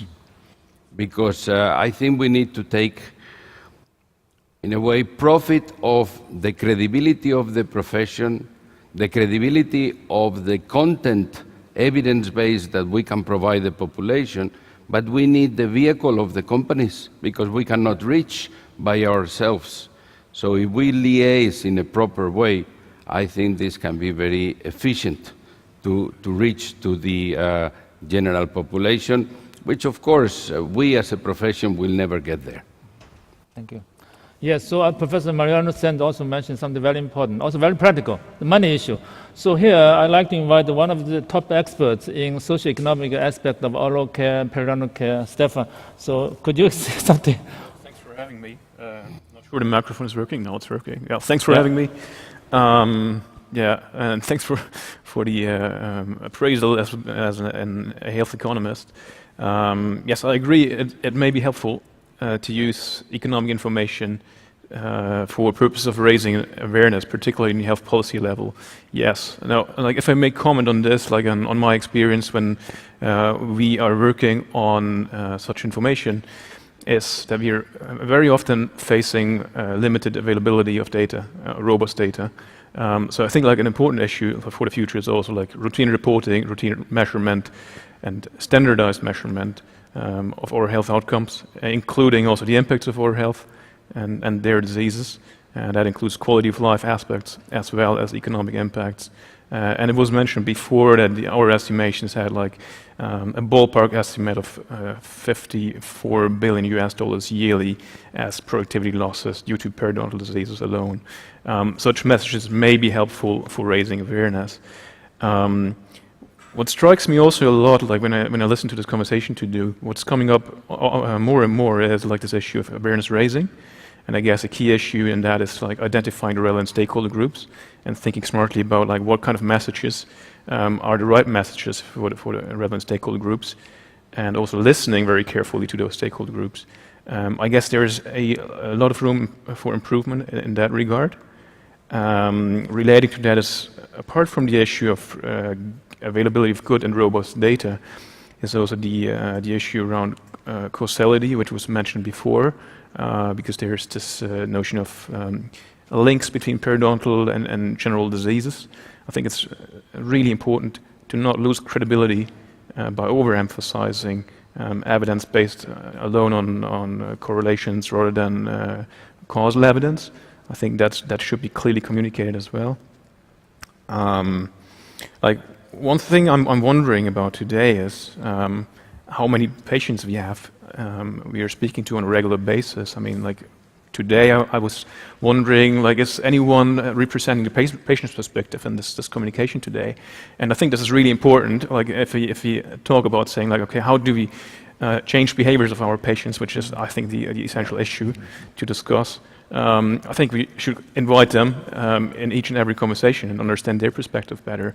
Like, some patients may not even have a feeling and understanding of having to seek or needing to seek dental care at all. I mean, we did some research earlier looking into access to care amongst people aged 50 plus, and we're particularly interested in those people who never ever seek regular care, which is heavily linked to socioeconomic status. And it's mainly, again, an awareness issue. People don't, like those people who don't regularly seek dental care, don't see any need at all to seek dental care. Now, like, if you base your assumption on like improving periodontal health in the long run via clinical prevention and clinical activities, now you may not address this risk group directly. Yep.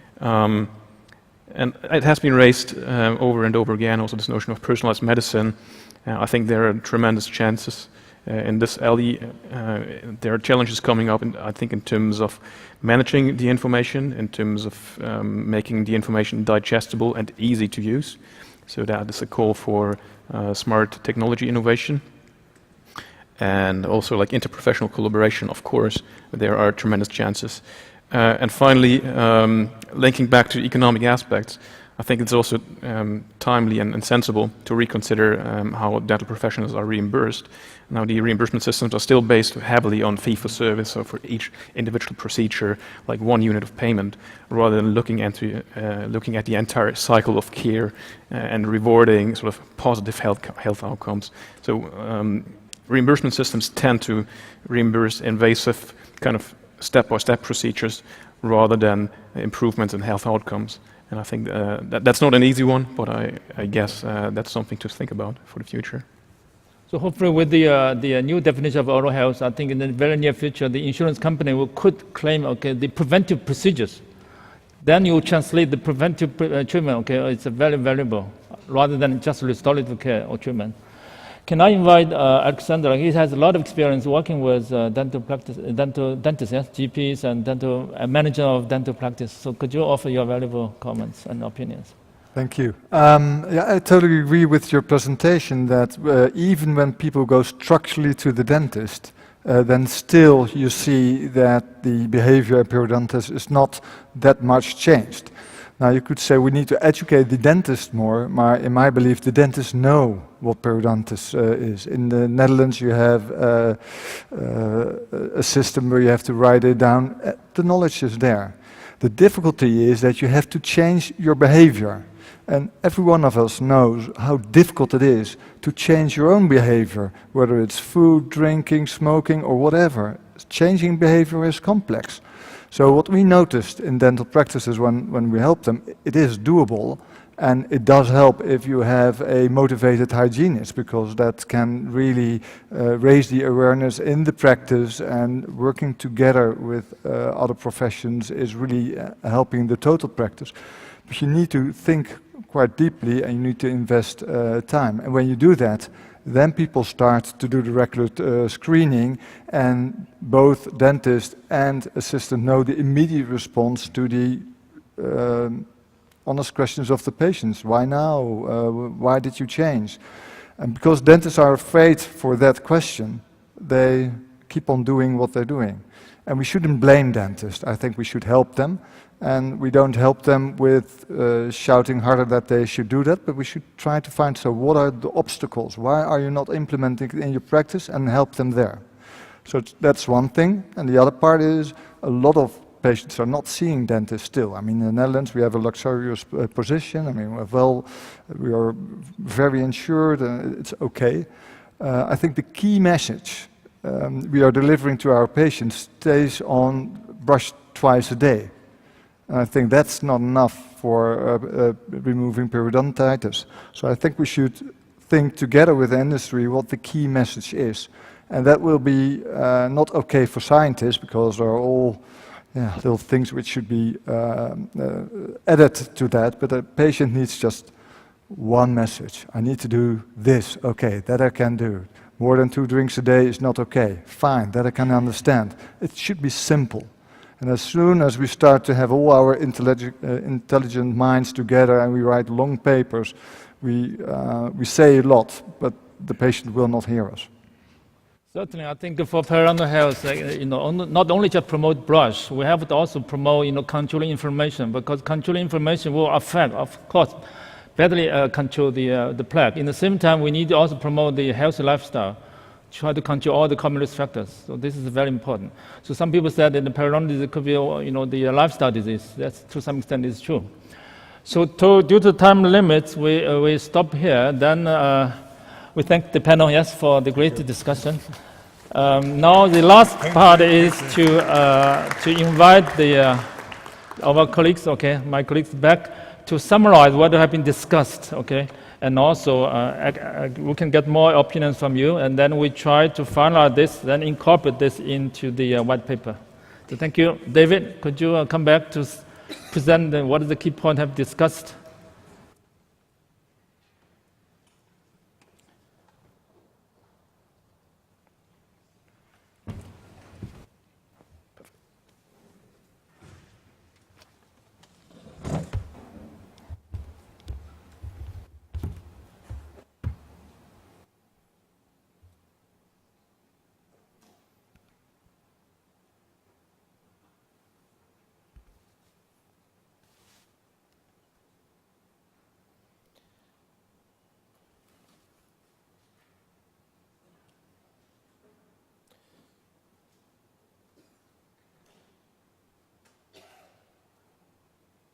So,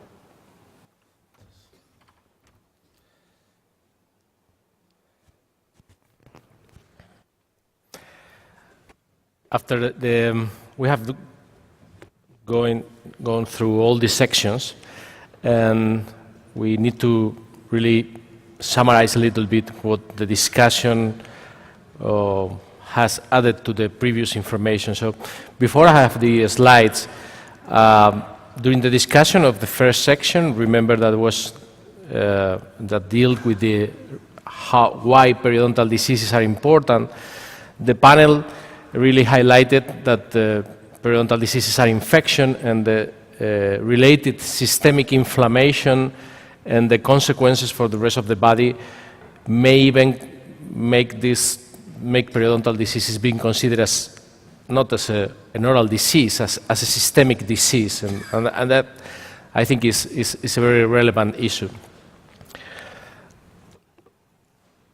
And other elements before I go to the slides that I think were highlighted during the discussion is that the fact that periodontal diseases, periodontitis, is part of the non-communicable diseases gives a very good opportunity to use the common risk factor approach, and also the need to interact with the World Health Organization in order to make oral hygiene part of the healthy lifestyle.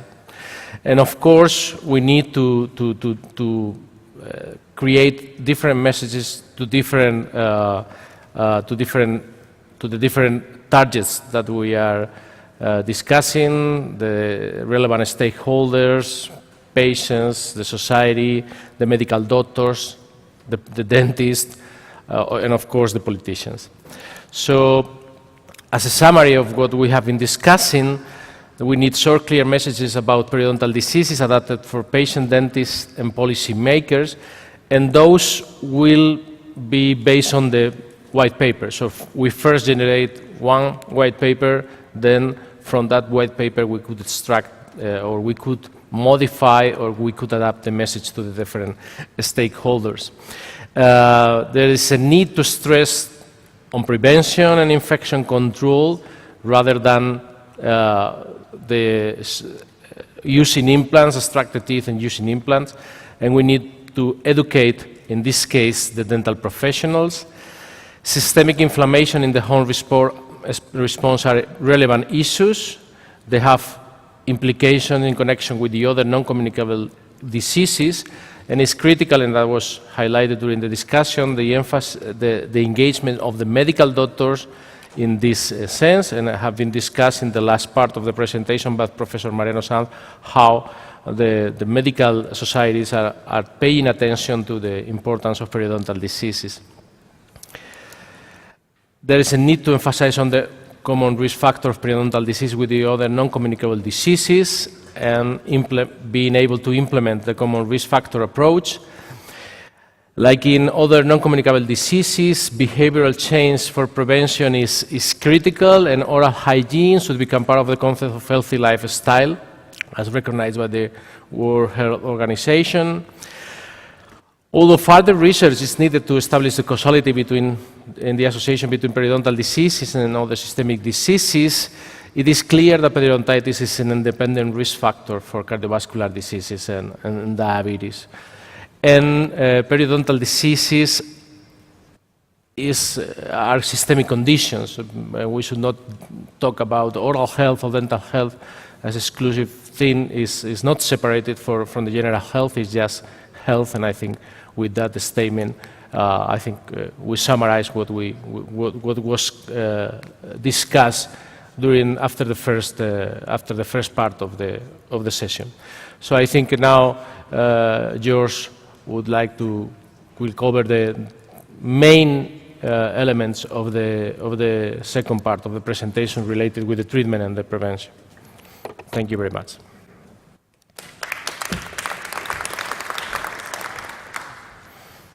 Thank you, David. Let's move on to the statements. It was discussed, and we came to the conclusion that we should raise the awareness of improper plaque control from childhood in order to avoid early attachment loss, and that it is important to also have an early diagnosis, which can have then also a positive impact on the intensity and the extent of the treatment. But still, a certain percentage of general practitioners don't have perioprobes, and many patients who have had regular dental checkups have advanced periodontal disease. And this is an issue we should take as a take-home message for our own countries in order to go and advocate and educate the practitioners at home that they should have at least a periodontal probe in their office in order to be able to appropriately diagnose the disease state or the health state of the periodontium. I don't know if it's possible for all countries to provide a probe free of charge, as we have heard from Hong Kong, but at least I think we should try to get some partners and to make it clear that probing is of fundamental importance in order to early diagnose changes in the periodontal health. Basic periodontal screening is important for prevention and early diagnosis, goes in the same line and can be combined with positive oral hygiene messages. And ladies and gentlemen, we have some rare diseases. I really very well remember the youngest patient with a 7 to 8 millimeter deep pocket. It was a 12-year-old girl. And there was no pain, it was not visible. It was only probable. And it was then detectable by a radiograph. And so I think it is appropriate and it is important not just think about people about 30, 35, 40 years of age. No, we have to start with the young people, when the permanent dentition is present, we have to probe and we have to start early in order to avoid the early attachment loss in the teenagers. And the basic screening will identify these early stages, but it has to be used. And this is one of the points we discussed also in relation to the reimbursement of the different aspects of therapy. 750 million people suffering from periodontal disease worldwide, but access to treatment is very low.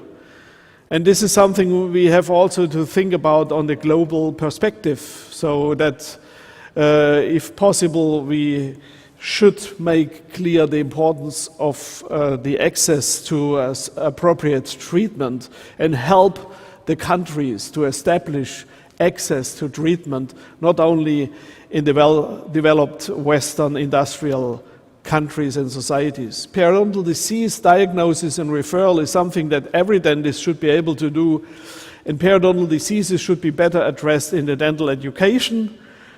This is a wish, and I am waiting for that in my own country since 30 years, that we get a change in the focus of the curriculum from restorative dentistry to more preventive dentistry, and in the restorative education to more preventive education of our students, which is more considering the biological principles and the basic medical aspects of disease development.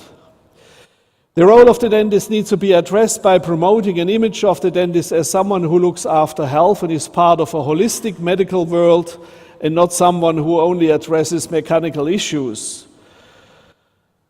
This needs to be promoted in dental education as well as externally. This was what I just emphasized in my statement. And proper financial reimbursement is of fundamental importance for general acceptance of certain treatment concepts by the dental profession. Some years ago I did a very simple experiment. I was taking the periodontal screening index in a full dentition, adult dentition, and we were taking the time necessary for recording the screening index, writing it down, and it was clear if you are basing this on the current economical situation of a normal dental practice in our country, the reimbursement you get for this recording of this index is not sufficient to cover the expenses for the time you need to do the recording. So it's underpaid, it is not well paid. And it is the same with the perio treatment in our country. Perio treatment is part of general health insurance, but the payment is not in any relation to the reimbursement you get if you place at the same time an implant. So these are some aspects we should not neglect. Besides all enthusiasm for keeping the dentition, we also have to keep in mind the economical situation of our colleagues. And I can very well understand that somebody is saying, I'm sorry, but I have to use my time to get enough reimbursement in order that my private practice can survive. And this is something we have also to discuss and to try to improve if this is possible. Thank you very much.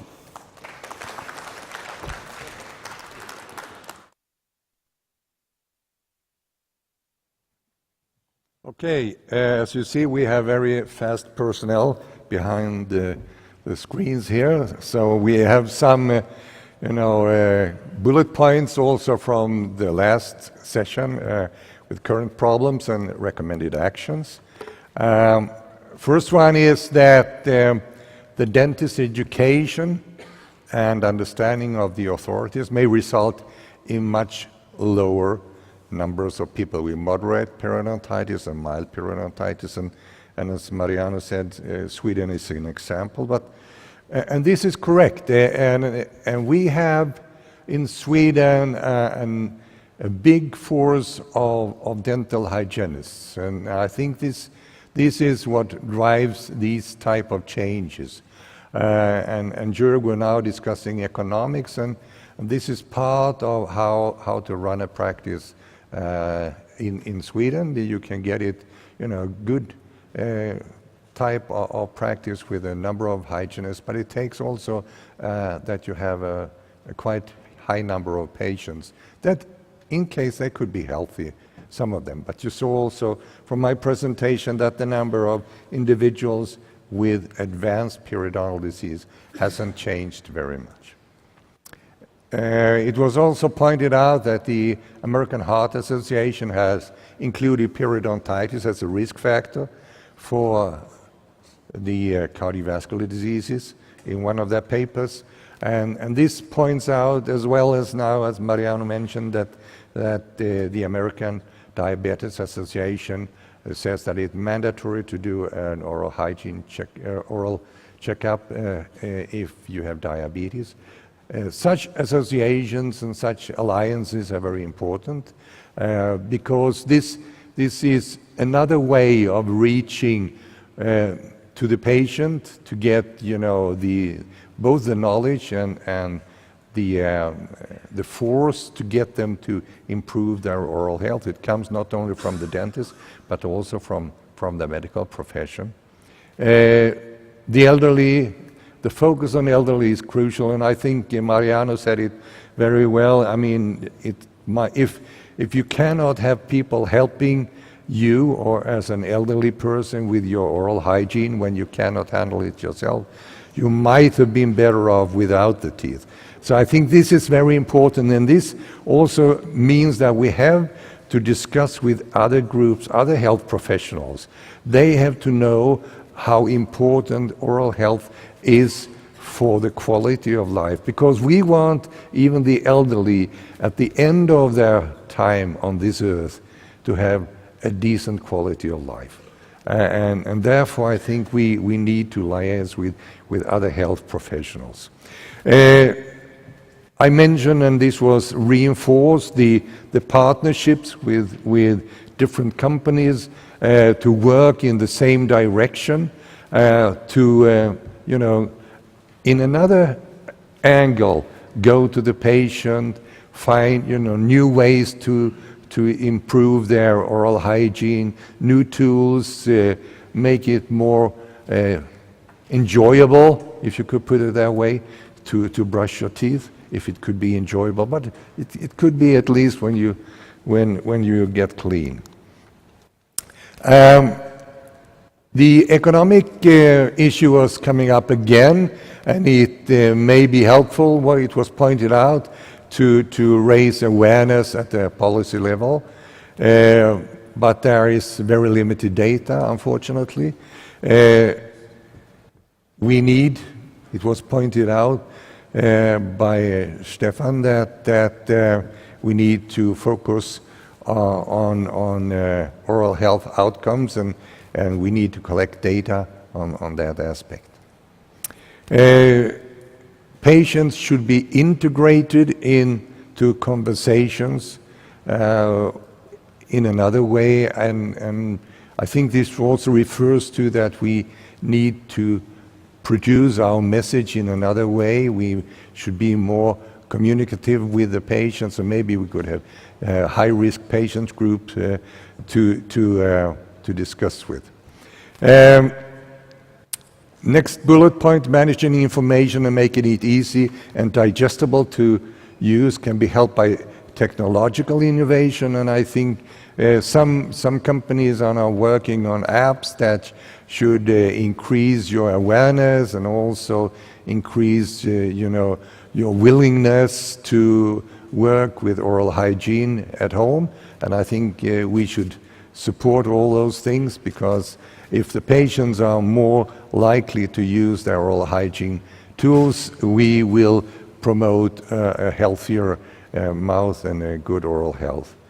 The fee for service models may not be the ones we want. I mean, I think Joerg pointed out, and I think it was also Alexander pointing out that we are paid for a certain specific thing we are doing. We make a filling, we make an endodontic treatment, a crown, whatever, and we get paid a certain amount. But maybe it should be like, if we can keep the patients healthy, that would be one thing. We have tried in Sweden, not actually that, but something like that for some communities. They offer their patients up to, when they leave the normal, the state takes care of your dentist cost until you are 20. But then you are offered to go into a, call it an insurance program. It's called in Swedish health dental care. So if you are healthy, you have a very low, fee, and then for that fee you should go once every year, and if you still are healthy, you will have the same fee next year. But if you are sort of deteriorating over time, the fee, it's like an insurance system. Some feel that this is a positive way and it has worked out, but we still need data on if we really keep more individuals healthy with that system than we would do with the ordinary system. Well, I think it's a good try anyway. We also, Alexander said that we need a drive to change behavior among dentists, and we all know how difficult it is to change a behavior. But I think also one way of changing behavior is to focus on the positive side. What are a lot of people think, what's in it for me now? Not in 2 weeks, not in 3 months. If I do it, what's in it for me now? What do I gain if I make a behavioral change? What are the benefits? And we need to be better to communicate the positive aspects of a healthy mouth. So I think now, Jim, I would like you to conclude the session. It has been a pleasure to be here working with you.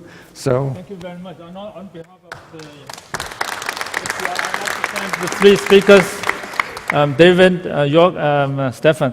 So due to time limits, I cannot invite the panel experts may offer one or two opinions, or there is something missed out here. It's okay, happy? So we incorporate this in the final white paper. So if no more, I think I'd like to conclude. Before I conclude, I think I'd like to thank again, the tax team members, our experts, your active participation and valuable contributions. Also, I'd like to thank Virginia, the staff from the head office, and also our great the sponsor for the project, okay? The EMS, GSK, and Procter & Gamble. Thank you for your active participation. Thank you. Have a good day. Enjoy the time here. Thank you.